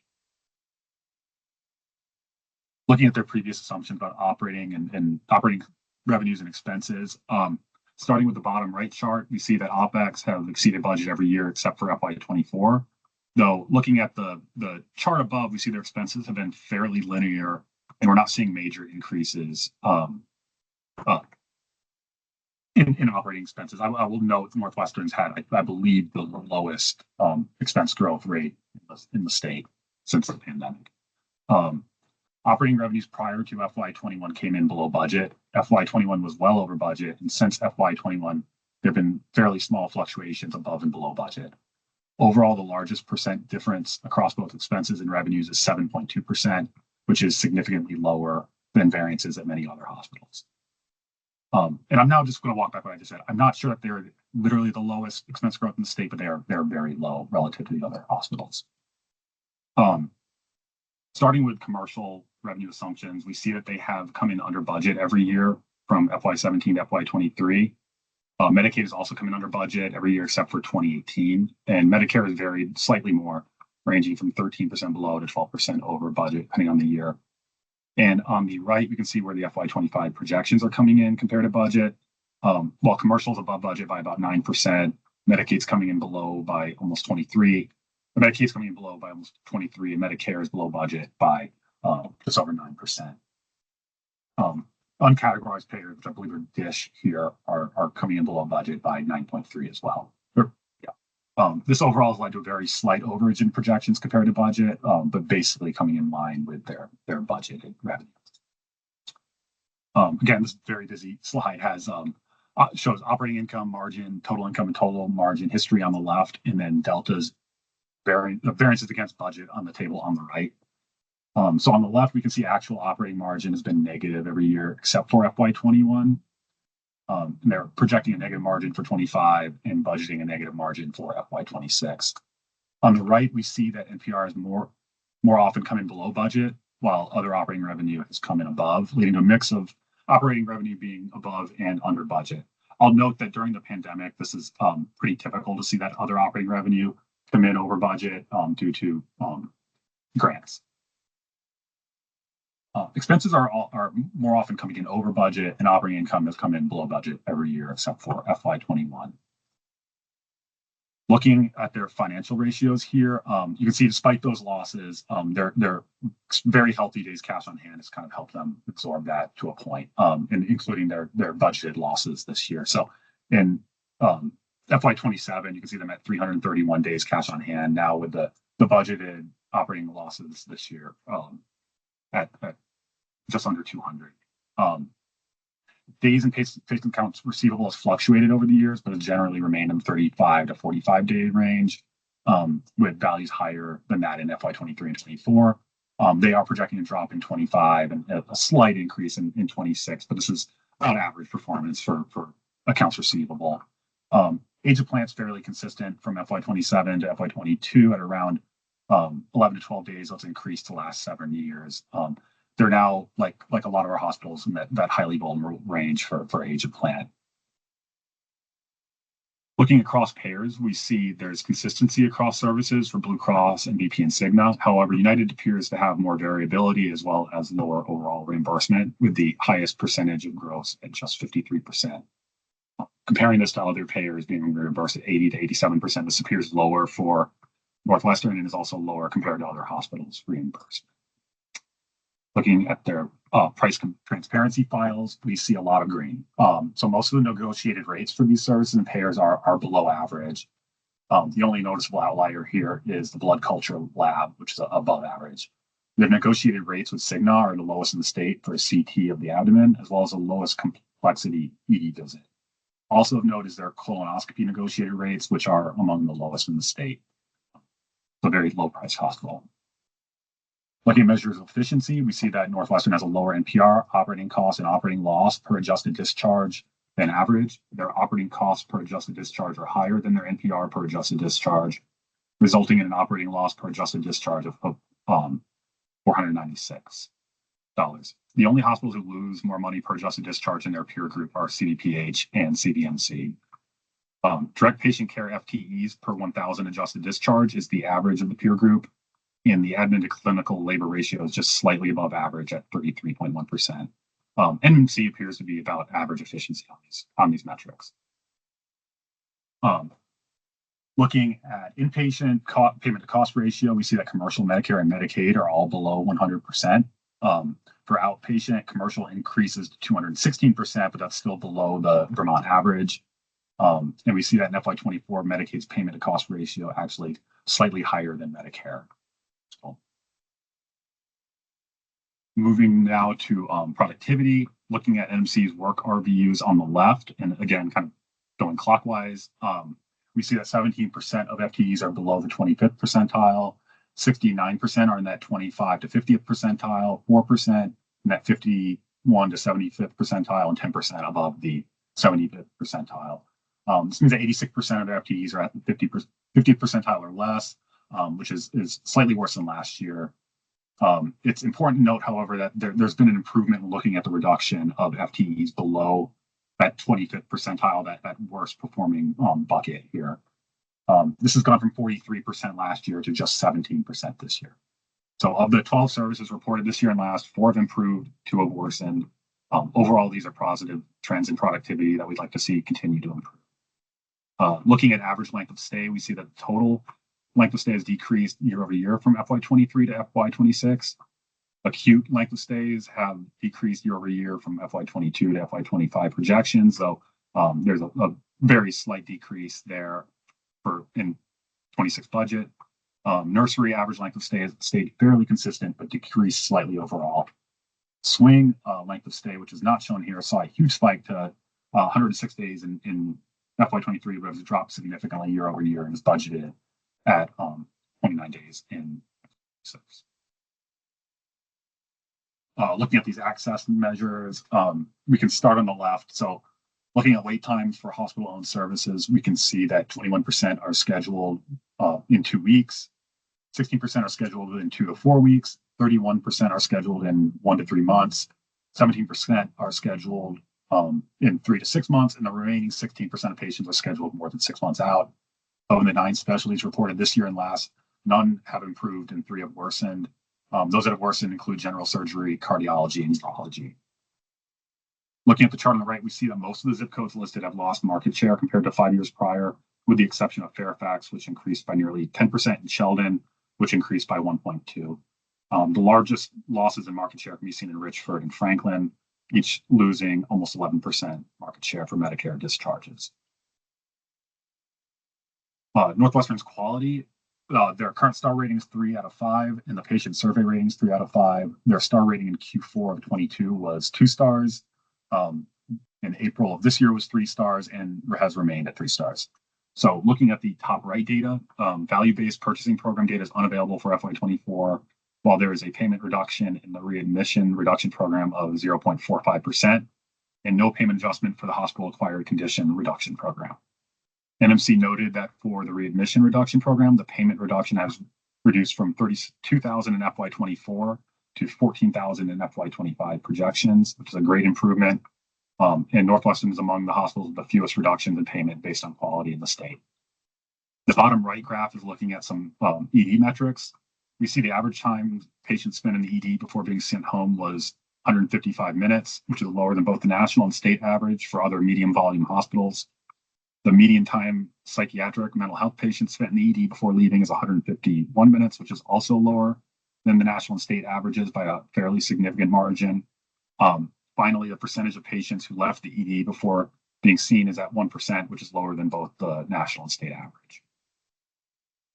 So again, fairly simple staff recommendation for Northwestern. Staff's recommending their budget be approved as submitted, though as noted with the expectation that they will be submitting a mid-year, likely submitting a mid-year adjustment sometime in the fall. Back to you, Chair Fausto. Thank you. And we may have found SVMC's money. This is a low-priced hospital by Vermont standards with low-ish productivity by Vermont standards and national standards, and generally pretty good quality and good leadership. We need to move some care from UVM that is very high-priced, reduce that NPR and that budget, and move the care here, and we will save a lot of money. I think that would be really advantageous for the system, unless UVM is able to compete on price and quality with this hospital. But I do think that there's an opportunity here for care to be moved, and I would encourage that. Any other board comment?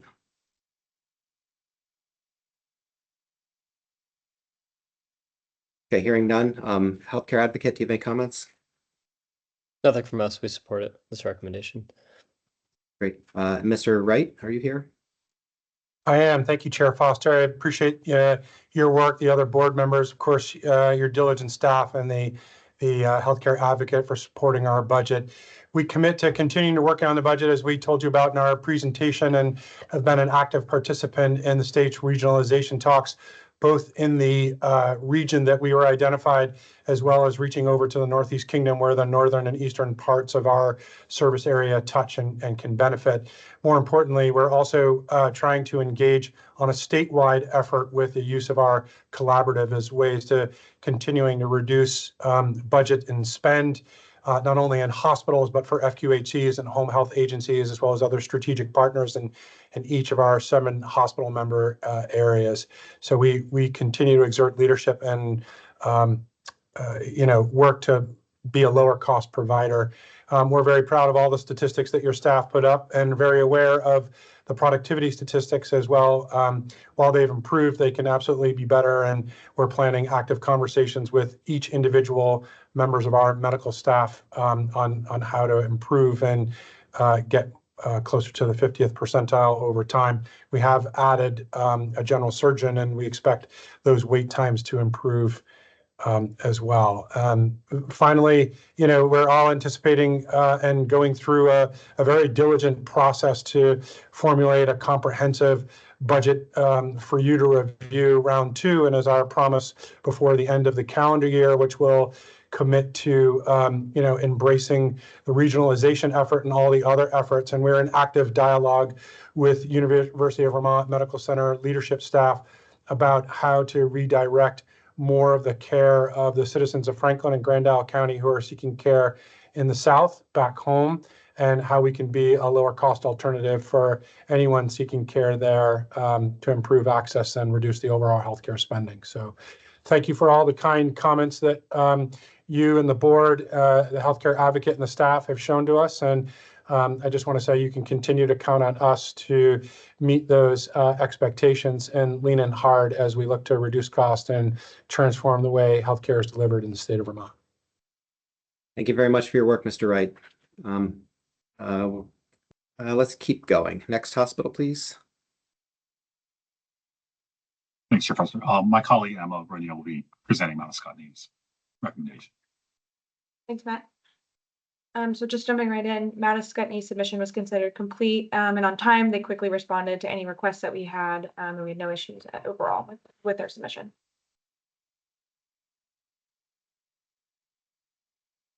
Moving into their legislative impact. So looking at Act 55, they've done a high level analysis to determine the impact of this. They did roughly estimate that it was about $1.1 million impact, but they did a then second review and now believe it's closer to a $1.9 million impact. They are continuing to look at how that's going to affect them. Looking at Act 68 with variable pay, they stated that executive leadership are eligible for up to a 10% variable compensation bonus annually. This is based on employee engagement scores as well as financial performance for both Mount Scottney and the Dartmouth Health System. Finally, Act 111, looking at those reductions, they stated that there was not a significant reduction to administrative burden. They also stated that as time goes on, they're worried that there may be an increased burden in prior authorizations, as the executive branch of the administration has suggested Medicare may implement certain elements of prior authorization workflows. Looking at their benchmarks, they are meeting 2 of our 3 benchmarks. So they're at 3.5% NPR growth and 3% commercial rate growth. Their operating expense is above guidance at 5.3%, which is 2.3% above guidance. They're requesting to be allowed to exceed the operating benchmark by 2.2%. They're not requesting to be held harmless. They're just asking to exceed this benchmark. They attribute this overage to expenses related to their CON, additional costs of HHR, which is their residential care community, and employee health insurance increases. Looking then at their benchmarks, on the left, we see that their rates have been consistently between 3 and 6%, a few dips there in 22 and 25, and this year's rate at request is no different from this standard. The right exhibit for this year's NPR growth, Mount Scottney has not modeled the H.266 impact. So based on this, just to keep in mind that their NPR growth may be slightly overstated. But that aside, they're looking at a 3.5% NPR growth. They're seeing positive growth in NPR in both rate at 3.1% as well as utilization, we see at 4.4%. But this is offset by a combined 4% from both payer mix and other. In their rate decomp, they noted that the changes in DSH/ACO and bad debt and free care are all what's modeled into that other column, and which is driving that negative 2%. Looking at their commercial rate, they're again requesting the 3% charge master increase for all hospital-based charges as a percent of charge of hospital-based fee schedules. In the narrative, they did note that they bill pharmaceuticals as a markup of costs, so there are no increases budgeted for those charges. And then for the commercial impact to the NPR, they're estimating a pretty large decrease in payer mix. This is mostly offset by increases in rate and utilization. And overall, the impact on the system is modeled to be about negative 213,000 budget to budget. As stated before, this does not include H.266 and could likely be overstated. Looking at their budget assumptions, Medicaid rate was modeled at 2.8% in the rate decomp, and in the narrative, they noted that they anticipate fee-for-service will remain revenue neutral compared to the OneCare Vermont payments that they were receiving previously. Medicare rate is modeled at 3%, and then in the rate decomp and in the narrative, they stated that they don't expect any changes to Medicare and Medicare Advantage payments, so that's why that Medicare Advantage is also modeled at 3% for 26. The increase in costs could be impacting that 3% increase here. Looking at their budget assumptions for utilization, inpatient utilization at Mount Ascutney comprises of acute, swing, and rehab patients, and the total number of days remains the same budget to budget. Overall, we're seeing an increase in utilization at 4.4%, inpatients dropping 0.6%, professionals dropping 1.4%, and outpatients increasing by almost 10%. So the increase in acute comes at the expense of swing. Mount Ascutney has been working with Dartmouth on a process to transfer less acute patients from Dartmouth to their affiliates. So with that, Mount Ascutney has experienced a decline in ancillary services. The overall impact of that decline has been more than offsetting the increased acute daily charges. And then looking at outpatient, Mount Ascutney is expecting an increase in ER visits. You can see that at the bottom right, about 7.4% from projections in 25 compared to budget in 26.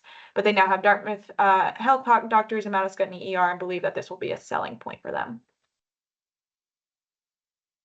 Looking at their labor assumptions, for physician labor, they did note that they were up 107% in contracted versus employed labor, including benefits. For nursing, they're increasing HHR staffing and reducing traveler utilization. We do not have traveler FTEs estimated for 26, so they're not included in these averages, but you can see below that they are expecting a $2.9 million drop in that contract staff nursing line under the traveler FTE summary.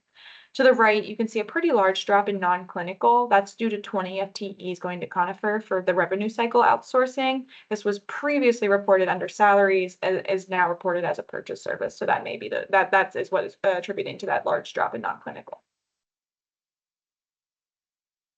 Again, looking at Act 68 and that comparison of base salaries. So Mount Ascutney provided the table on the left. So using their total compensation, which was just CEO and CEO, as well as the CMA salary provided, we calculated a ratio of 5.6. This ratio may be calculating it using the 0.5 FTE for the CEO and COO. We don't think so, but it could be, so just a flag. So it looks like it's about 5.6 ratio.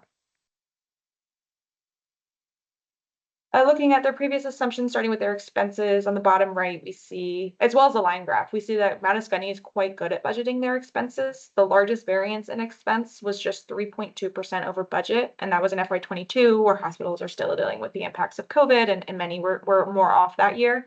They're consistently either the closest or one of the closest to actual when comparing actuals to expenses. Actuals to budgeted expenses compared to other Vermont hospitals. And when we look at revenues, we see that more often they've come in over budget with their revenues, so they were slightly under budget in 2019 and 2020. We can also note that operating expenses for those years were below budget as well. So overall, we see that revenues are either above or pretty close to break even with expenses. Starting at the top with commercial, we see that from FY17 to FY19, commercial NPR came in below budget. From 20 to 23, they've come in above budget. This has ranged from just 2.5% above to 23.6% above. Medicaid most often has come in under budget, though it did come in above in 18 and 21. And then finally, Medicare has historically been above budget from 2017 to 2023, with the exception of 2020, which again, unsurprising. These overages have ranged from 2.9% to 17%. So then on the right, we can look at where the FY25 projections are coming in compared to budget. We see that commercial is under budget by 7%. Medicare is also under budget by 7.8%. However, Medicaid is above budget by 6.3%, and the uncategorized payers, which is largely DISH, is above budget by 27.2%. However, as commercial and Medicare are obviously much larger components of their budget, since they are receiving less NPR than anticipated, the overall budget NPR is below budget by 6.1%. Starting on the left here, we see that Mount Ascutney has had a positive operating margin every year with the exception of FY19, and then he had just a very small operating loss of 0.1% that year. So they're generally maintaining a positive operating margin. When we look at the right, we see that NPR, other operating revenue, and then total operating revenue have had pretty large variances in the past, over the past few years. However, their total operating expenses have again not strayed from budget more than 3.2%.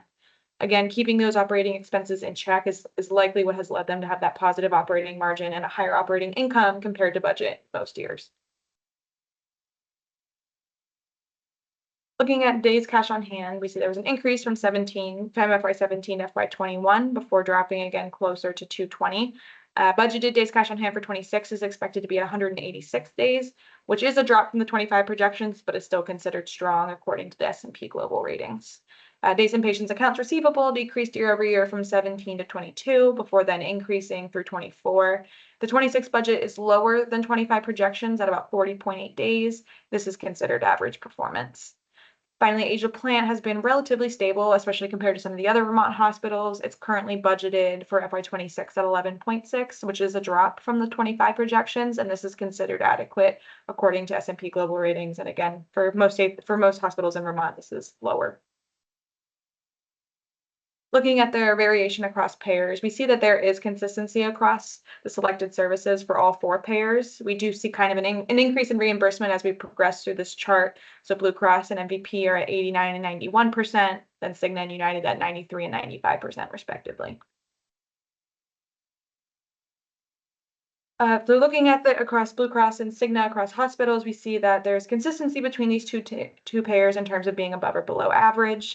We can see that CT scans and PT evals are above average, as well as the lowest complexity ED visits. Notably, the high complexity PT evals are the highest negotiated rate in the state for both Blue Cross and Cigna. And then labs and our remaining ED visits are below average.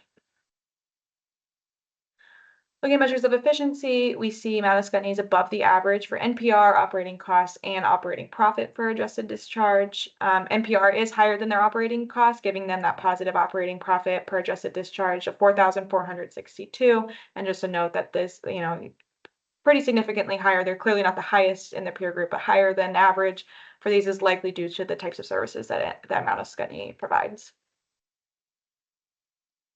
Looking at their payment to cost ratio, we see that for inpatient, Mount Scottney's commercial payment to cost ratio is at just 67%. This has historically been below the average, but this is dropped from recent years.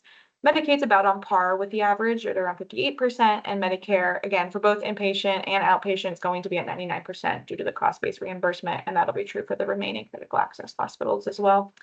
When we look at outpatient, we see that for commercial, Mount Scottney has historically been below the average and currently is below at 193%, and Medicaid is even lower for outpatient compared to inpatient at 44%.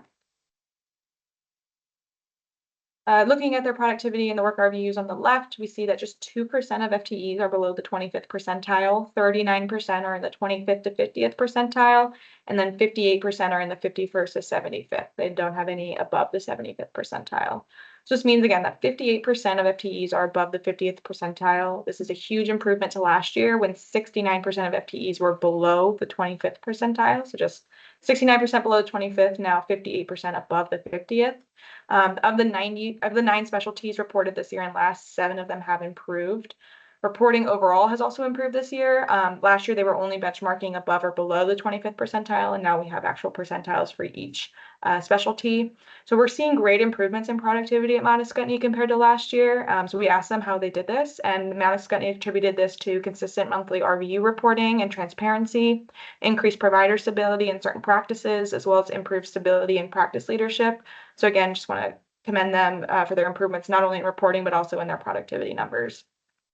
Looking then at average length of stay, we see that total average length of stay, so that's that dark blue line, has remained fairly stable. It's around 10 or 11 days. Acute average length of stay has been below that. It has been slightly decreasing from 22 to 26. It's projected at less than 4 days. Swing average length of stay, so that's going to be that light green line on the top, has fluctuated year over year, and it's expected to increase in the 26 budget to 14.79 days compared to 25 projections. And then finally, that yellow line is chronic rehab, and we see a year over year increase from 22 to 25 projections, but they are budgeting for a drop in 26 closer to those 22 levels at 12.64 days. Looking at measures of access for Mount Scottney. On that next slide. Thank you. Looking at those Mount Scottney's access measures, we can start on the left looking at the wait times. We see that 41% are scheduled within 2 weeks, 30% are scheduled within 2 to 4 weeks, and 29% are scheduled in 1 to 3 months. So noticeably, we can see that all patients are seen within 3 months. Of their 7 specialties reported this year and last, we've seen 4 have improved and 1 has worsened. I will note that there were some changes in the specialties reported this year to last, so it's not a full picture. But then looking at the chart on the right, there's just 2 zip codes with inpatient Medicare discharges from Mount Ascutney. Again, likely due to the services offered at Mount Ascutney, and could also be due to their proximity and partnership with Dartmouth Health, and with being close to New Hampshire, just having some differences in what services they're providing. We do see that within both these zip codes, the market share is fairly low and has dropped compared to 5 years prior. Looking at quality, so Mount Ascutney doesn't have a star rating. They have too few measures. Their patient survey rating is at 4 out of 5 stars. And when we look at measures that are available to Mount Ascutney, we do see that none of them are significantly different from national rates or benchmark, either above or below. And again, graph on the right is looking at ED metrics, but these are, again, not available for the current reporting period for Mount Ascutney. Moving to the staff recommendation, this slide's fairly straightforward, NPR growth and rate as submitted. And then on the next slide, we have their expense growth. Staff recommendation is to approve as submitted. While they are exceeding the operating expense benchmark, they still have lower than average expense growth compared to both Vermont critical access hospitals and the overall system since FY20. So you can see that over there on the right. And again, Mount Ascutney has had a history of very accurately budgeting their expenses, as I talked about earlier. So with that, I'll turn it back to you, Chair Foster. Thank you very much. Any board comment at this time? I just have one comment that I think that I would like to dig further into these productivity changes. I would think with this dramatic productivity improvement, we would see some other change, either reduction in wait times, increase in revenue, increases in volume, or decreases in staffing. Provider staffing. So it's something that I just want to sort of flag as an area that I'd like to look more into that I haven't looked into yet on this budget. I would add decreasing price as well. Yeah, but we're not seeing that. So. Okay. Any other comment? Anything from the healthcare advocate? Nothing from us. We support the recommendation. Thanks. And Dr. Foster or anyone from Mount Ascutney?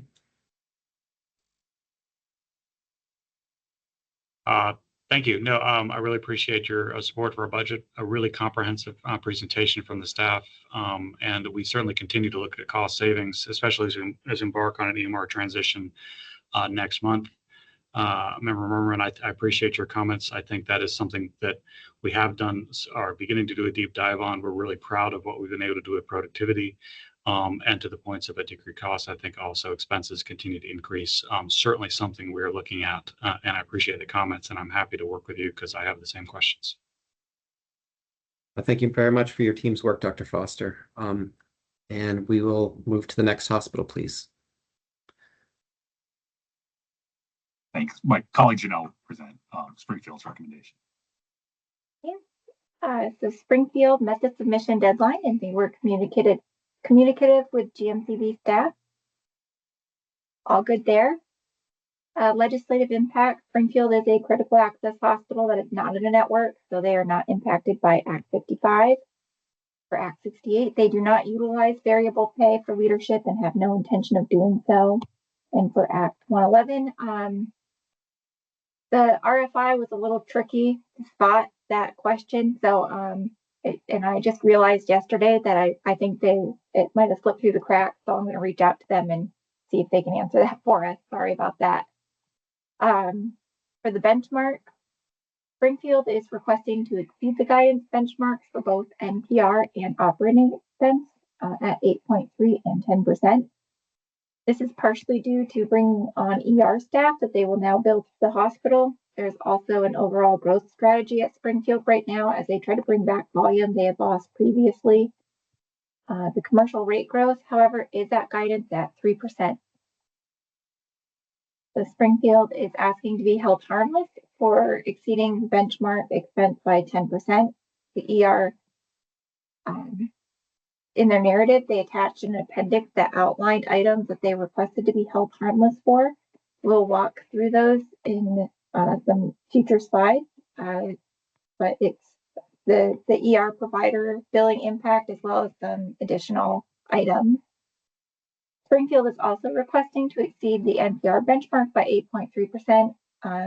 Similar to expense, justifications include bringing ER billing back to the hospital, if we pull that out, NPR growth is closer to 4.7%. That additional NPR growth is due to utilization. They added 2 full-time general surgeons. So looking to the left, Springfield has had a large amount of variability with their rate request. Some years are flat, looking at 17 and 20. Some years are as high as 10%. Outside of 18, 19, and 24, it's been slightly under or at the system average, which is those dotted lines. In 25, they requested under benchmark, however, in 26, they're coming in right at benchmark. Looking to the right, for this year's NPR growth, they are budgeting 8.3% NPR growth, no negative offsets here. They have positive growth in payer mix rate and utilization. We'll dive into the utilization assumption a little bit later. In the narrative, they stated that payer mix is budgeted similar to what was experienced in 25, but noted that should payer mix erode to more self-pay or increased patient responsibility related to copays and deductibles, there is a risk that uncompensated care could rise more than projected in the proposed budget. Diving into the commercial rate a little bit more, Springfield is requesting a 3% charge master increase as well as a reimbursement rate. In the narrative, they said that the budgeted commercial reimbursement rate is at guidance. However, this is not sufficient to cover total cost of care due to the high Medicaid payer mix of 19 to 20%. Looking at the total commercial NPR impact on the system, it looks like they are seeking to grow NPR by 3.1 million or 10%. About half of this is due to utilization, 32% of this is from rate, and the remaining is due to payer mix. Looking at the expense benchmark, this was part of their appendix in the narrative. They walk through how they got to guidance. You can see in 25, the budgeted amount is 64.4 million. They noted that with the reductions in 25, their budgeted expenses are nearly flat compared to 24. In column B, they have requested 70.6 in their operating expenses. Then they carve out the ER department provider billing change, which is 1.64 million. This lands them at 68.9 million.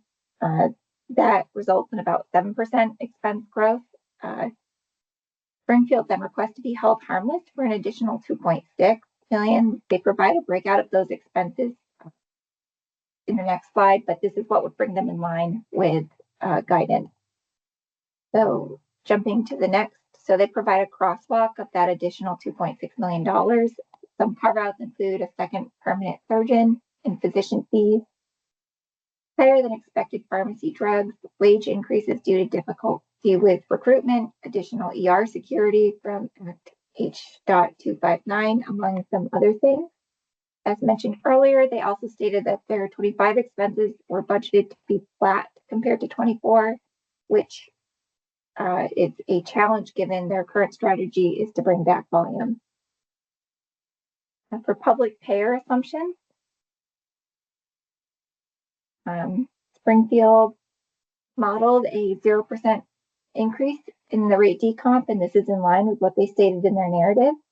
The Medicare rate is modeled at 0.4%. They state that there are no assumed rate changes other than payment based on critical access hospital methodology of reimbursement at 101% less 2% for sequestration. And Medicare Advantage is at 0.7%. They state that the payment is assumed at current payment rates, but will realize some of the charge master increase for services paid on a percent of gross charges for outpatient.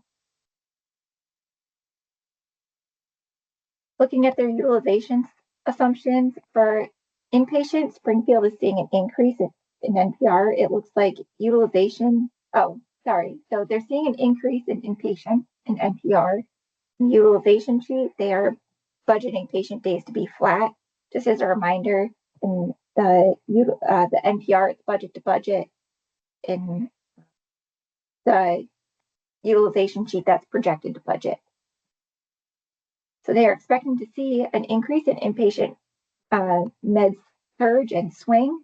They do note that inpatient psych is very hard to staff staff for, and there are some challenges with the infrastructure, and due to that, they are limited and expect to see a decrease in NPR there. In outpatient, they are seeing demand in diagnostic imaging due to the local FQHC discontinuing X-ray services. They are also seeing demand in pharmacy, lab, observation, and the ER.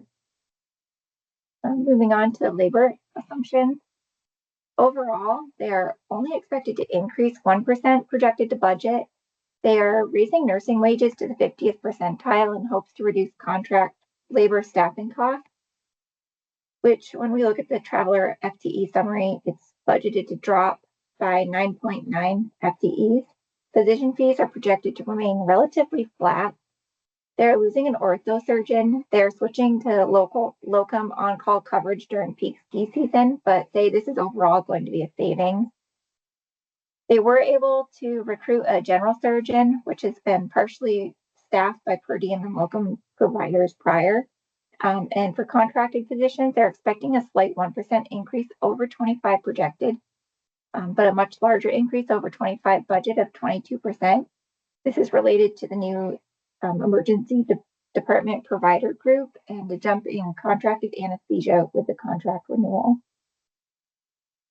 And jumping to the Act 68, Springfield provided the following numbers. The hospital exec to lowest paid employee is 9. And then the clinical leadership against their lowest paid employee is 6.8. Looking at operating expenses in blue first, we see that Springfield has gone over their budget for expenses from 20 to 24. Expenses do seem to have less variability than revenue. However, as we see larger variances, we do see some larger variances in revenue. Most years, Springfield has yielded less operating revenue than budgeted. However, this trend has changed in the last 3 years of actual where revenue has exceeded budget. And jumping to historical NPR by payer. Starting with commercial, we see the largest variance occurred in 23 with a 50% overage. Over the years, they've had fairly significant variances as well, ranging from negative 19.6 to 13.9%. Medicaid historically has come in below budget. However, this trend changed in 21, and in 23, Springfield exceeded their Medicaid budget by 128.5%. Medicare has consistently come in under budget, ranging from negative 0.3% to nearly 59%. Looking at 25 projections, we see that they are over in commercial NPR by 4.1%, over in Medicare by 11.8%, and over in uncategorized payers by 36.4%. I think oftentimes that's dish payment. Medicaid is below budget by nearly 30%. However, overall, Springfield is projected to be over NPR by 3%.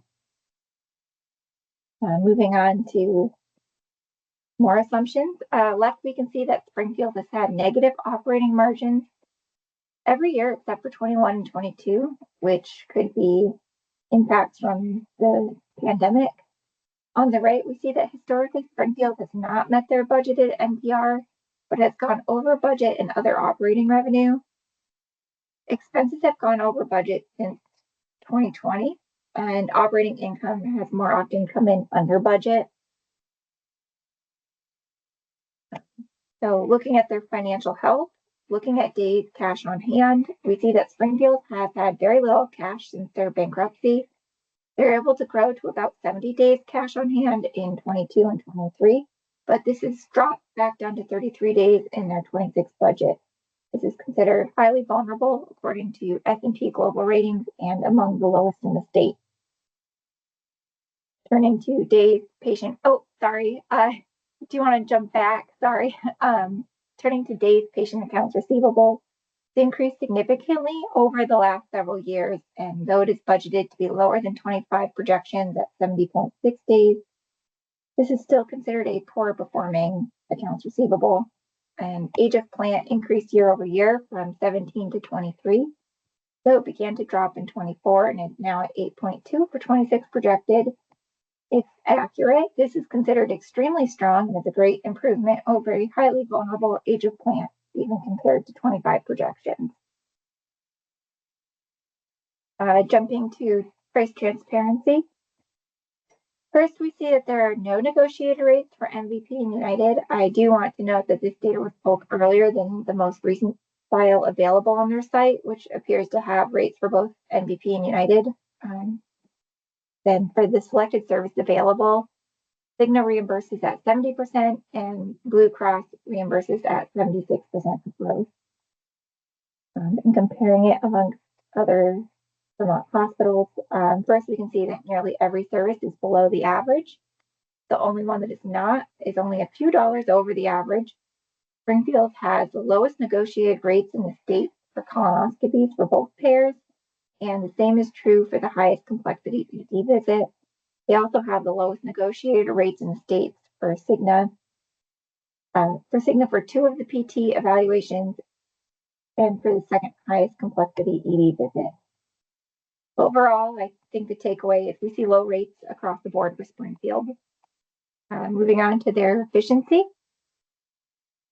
Looking at measures of efficiency, we see that Springfield is below the average for NPR, operating costs, and operating profit per adjusted discharge. NPR is higher than operating costs, giving them a positive operating profit per adjusted discharge of $461. And turning to their payment to cost ratio, we can see that for inpatient, Springfield is at 127% for commercial, 82% for Medicaid. This is one of the higher payment to cost ratios for Medicaid in the state. However, they also do have a high percentage of Medicaid payer mix. Medicare, again, is at 99% for both inpatient and outpatient due to cost-based reimbursement. For outpatient, we see that commercial is at 192% in 24 and has historically been below the average. Medicaid is about on par with the average at 50%. Turning to productivity, looking at work RVUs on the left, we see that 59% are below the 25th percentile and 41% are between the 51st and 75th percentile. Springfield was unable to provide benchmark data last year, so we are unable to compare year over year, but good job getting it in for this year.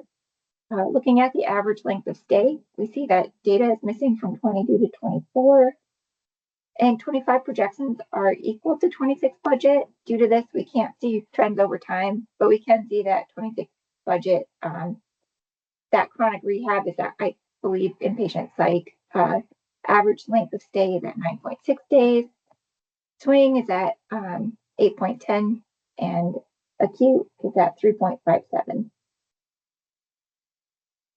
Turning to access, we can start on the left, looking at wait times for the hospital-owned services. We can see that 48% are scheduled in 2 weeks, 34% are scheduled within 2 to 4 weeks, and 18% are scheduled in 1 to 3 months. Notably, all patients were seen within 3 months. Of the 6 specialties reported this year and last, 2 have worsened. The 2 specialties that have worsened include general surgery and podiatry. Looking at the chart on the right, we see that all zip codes with discharges have decreased their market share. These decreases range from 6.8 to 30.7%. And note that one of these is out of state.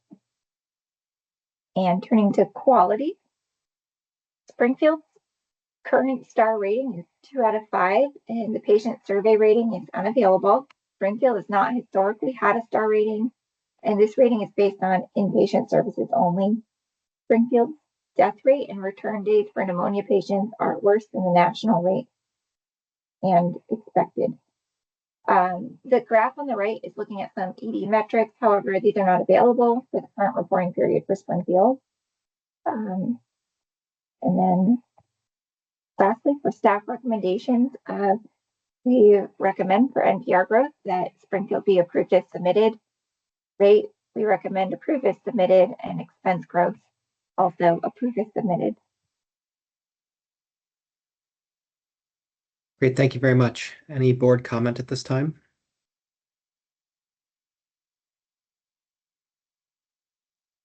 Okay, anything from the healthcare advocate? We support the staff recommendation. Thank you. Thank you. And Mr. Adcock? Thank you, Chair Foster. Can you hear me? Okay. Yes, sir. Yes. Thank you very much. I want to thank the board for all your work you're doing to help with cost, accessibility, and quality in Vermont. We know those are important things that we should all be striving for, and we certainly support those at Springfield. Want to thank the staff as well for your supportive recommendations of our budget proposal. Thank you very much for that. And of course, also want to thank the Springfield community and all of our stakeholders here for continuing to have confidence in us as we work to return the hospital to financial sustainability, improve our quality and accessibility here with our hospital. So many thanks to everybody for that.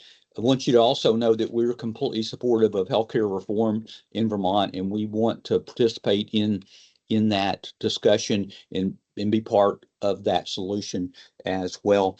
Our strategy continues to be, in the meantime, we're going to be a low-cost provider. We're going to work to increase access. We've made a number of changes this year that will help us do that and lower our wait times and improve our satisfaction. And our strategy is to get more of our old patients back by winning their confidence and improving the hospital. So, our thanks to everybody who's helping us do that, and to our hospital family for the work they do every day for our patients and community. Great. Thank you very much, Mr. Adcock, for your team and your team's work. We'll do the Gifford presentation, and then we'll take a 45-minute break for lunch after that, and come back to the rest of the agendas. So Gifford, thank you. Thanks, Chair Foster. I'll present Gifford. So Gifford's submission was on time and complete. They were timely and responsive in follow-up requests and questions from staff. Looking at the legislative impact, Gifford's a critical access hospital, not in a network, so Act 55 doesn't apply to them. They do not utilize variable pay for leadership, and there's no plans at this time to implement variable pay. And then for Act 111, they did not budget a reduction in expenses related to this act. They've struggled with this, getting this requirement built with Meditech, and it's resulting in denials at the insurance company because it's outside of standard billing practices. Looking at their benchmarks, they're hitting all three. NPR growth's at a negative 2.5%. Commercial rate growth is at 3%, and operating expense growth is at 0.7% over the prior year budget. They are not requesting to be held harmless for any expenses, so not much to say here. Looking at their historical benchmarks on the left, Gifford has pretty consistent rate requests historically. Starting in 2017, it's hovered around 3 to 4%, though there was a higher request in 2025. In FY26, they are coming in at 3%, which is on par. So and on the right, you can see looking at their budget to budget NPR growth. They're budgeting negative 2.5% NPR growth. The largest drop is in utilization at 5.8%, contributing to that, with a partial offset in the rate, which we'll dive into in the utilization assumption in later slides. So looking at their commercial rate request was pretty straightforward. The commercial rate growth and charge master increase is 3%. They state that their largest commercial contracts are on a percent of charge basis. As noted above, percent of NPR impacted by change in charge master was updated to 100% for the budget review RFI. For commercial NPR growth, Gifford is expecting growth at 6%. Half of this is attributed to rate, half of this is attributed to utilization. When asked about their utilization modeling, Gifford responded it's built off of where 25 actuals are coming in. So overall impact to commercial is about $1.8 million in growth. For their budget assumption, public payer budget assumptions, Medicaid rate was modeled at 1%. In the rate decomp, in their narrative, they stated that Medicaid is not affected by the 3% increase in prices. Medicare rate is modeled at 3%. This is in line with cost-based reimbursement and settlement process. And then Medicare Advantage is similarly modeled at 3% along with Medicare. Looking at their utilization assumptions, Gifford's had some large swings here in terms of NPR. We asked about this in an RFI, and they noted 4 main drivers. So one, mapping issues in their system. They report this is updated for moving forward. The FY25 budget may have been built with unrealistic assumptions around patient volume. Three, their 26 budget built directly from 25 actuals, so it should lead to more continuity. Their budget actuals. Last year, Gifford received budget cuts. It appears those cuts may have not been allocated beyond the largest financial buckets versus reworking the budget in detail. Their focus has been getting on the actuals right for FY25 as well as for 20. And then outside of modeling, Gifford has also been taking in transfers from Dartmouth as part of an initiative to expand its role as a pressure relief valve for larger institutions and to promote appropriate transfers. They plan to continue working with Dartmouth and will be meeting with UVM Medical Center to explore similar opportunities. I'll get their labor assumptions. There's a net reduction overall in labor expense by a little more than $1 million compared projected to budget. At the beginning of the year, Gifford had higher levels and is currently running. The 26 budget is based on the current state and not a historical average. So there's a 3% wage increase to cover a cost of living adjustment. There's an upward shift in locums from the shift of radiology and OBGYN providers from employed to contract providers. Gifford continues to utilize contract nursing staff for vacancies in ER, inpatient med surg, and surgical services. They've also contracted occupational therapists and radiology. Their FTE sheet for FY26 may more accurately reflect what is currently staffed. The FTE changes also reflect some shifts to contracted services that I just mentioned. Gifford provided a list of positions and salaries of executive leadership as well as the pay of their lowest paid clinical position.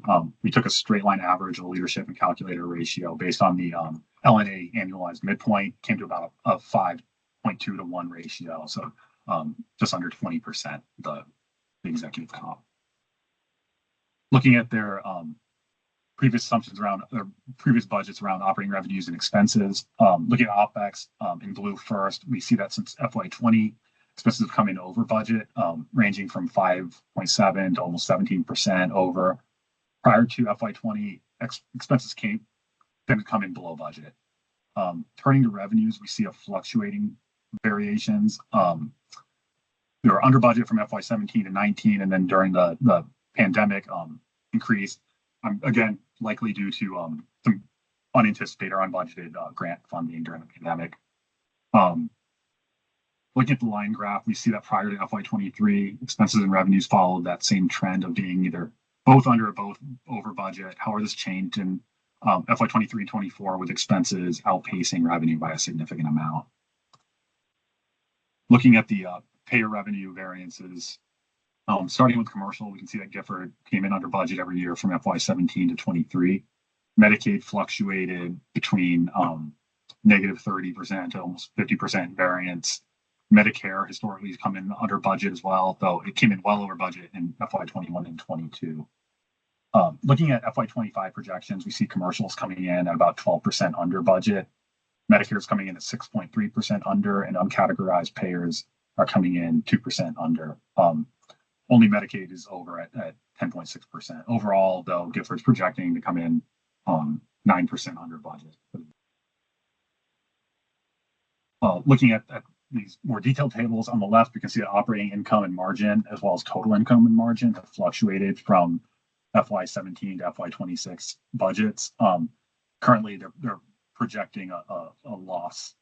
And then on the right, we see that NPR more often is coming under budget, while expenses have come in over. So this has made the difference in budgeted and actual operating income quite high for FY23 and 24 at $11.5 million and $16.2 million dollars respectively. Looking at the days cash on hand, we see there's been a significant drop over the last several years. So they were at 326 days in FY21, and this has dropped to just 90 days budgeted in FY26. That's the impact of that expense revenue line chart swapping, kind of the impact of that on their cash. So days patient accounts receivables remained relatively stable from FY17 to 26, hovering around between like 35 and 40 days. Age of plants also remained fairly stable since FY18, typically around 17 to 19, which is considered to be highly vulnerable, again, according to S&P Global Ratings. Looking at their price transparency data, for Gifford, we generally see consistency across the selected services for all four payers, with some slight variation for MVP. We also see higher reimbursement rates for United compared to other payers. Here we immediately see a lot of green. All the negotiated rates for Gifford for the selected services are below the average. For Blue Cross, Gifford has the lowest negotiated rates in the state for moderate or high complexity PT evals. For Cigna, Gifford has the lowest negotiated rates in the state for high complexity PT evals, as well as 2 of the ED visits. Overall, we see Gifford has lower negotiated rates on average than the Vermont average. And see that's reflected here too. Looking at their payment to cost ratios, we can see for inpatient, Gifford's payment cost ratio, the cost ratio is below average. Same for Medicaid and Medicare, or Medicare, excuse me, Medicare, they are critical access hospital and are at 99%, so above the system average, but by definition. And for outpatient, we see commercials well below the average at 149, while Medicaid is actually higher for inpatient, for outpatient than inpatient. Looking at their productivity numbers, so work RVUs on the left, we see 50% are below the 25th percentile, 50% are between the 50 and 51st and 75th percentile. It's unclear if these are targets or if this were achieved. They look considerably worse compared to last year. Gifford stated in a follow-up response for the specialists, they're targeting salaries and work RVUs to MGMA non-metro benchmarks and comparing the salary and work RVUs to comparable percentile MGMA for cardiology, neurology, and urology. They're comparing salary and work RVUs to the 10th percentile. And their incentive plan would be based on a base salary and work RVU expectation, both in the 10th percentile. For hospitalists and ED, these are shift workers and not paid on a work RVU basis. General surgery and podiatry are set to the 25th percentile, both salary and work RVUs. OBGYN, orthopedic, and rheumatology are both set to the median salary and work RVUs. Looking at average length of stay, we first note that there appears to be missing data in FY23. And projections in 25 are almost equal to 26 budget, but for acute average length of stay, we see it has decreased from FY24 to about 3.5 days. For nursery, the opposite's true. It's increased from just over 2 days, increased to just over 2 days from 1 day in FY24. And finally, swing average length of stay has decreased from FY22 levels and is now at 8 days.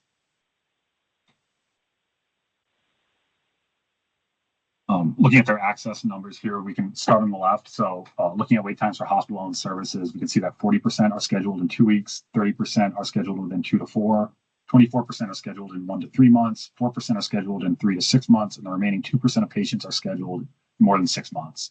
Of the 8 services reported this year and last, 3 have improved and 4 have worsened. Note that there were some differences in reporting this year to last, so some comparisons could not be made. Looking at the chart on the right, we see that all zip codes with discharges have seen a reduction in market share compared to 5 years prior. Most of these are double digits with a 6.9% decrease in Northfield and the remaining dropping between 16.7 and 26.6%.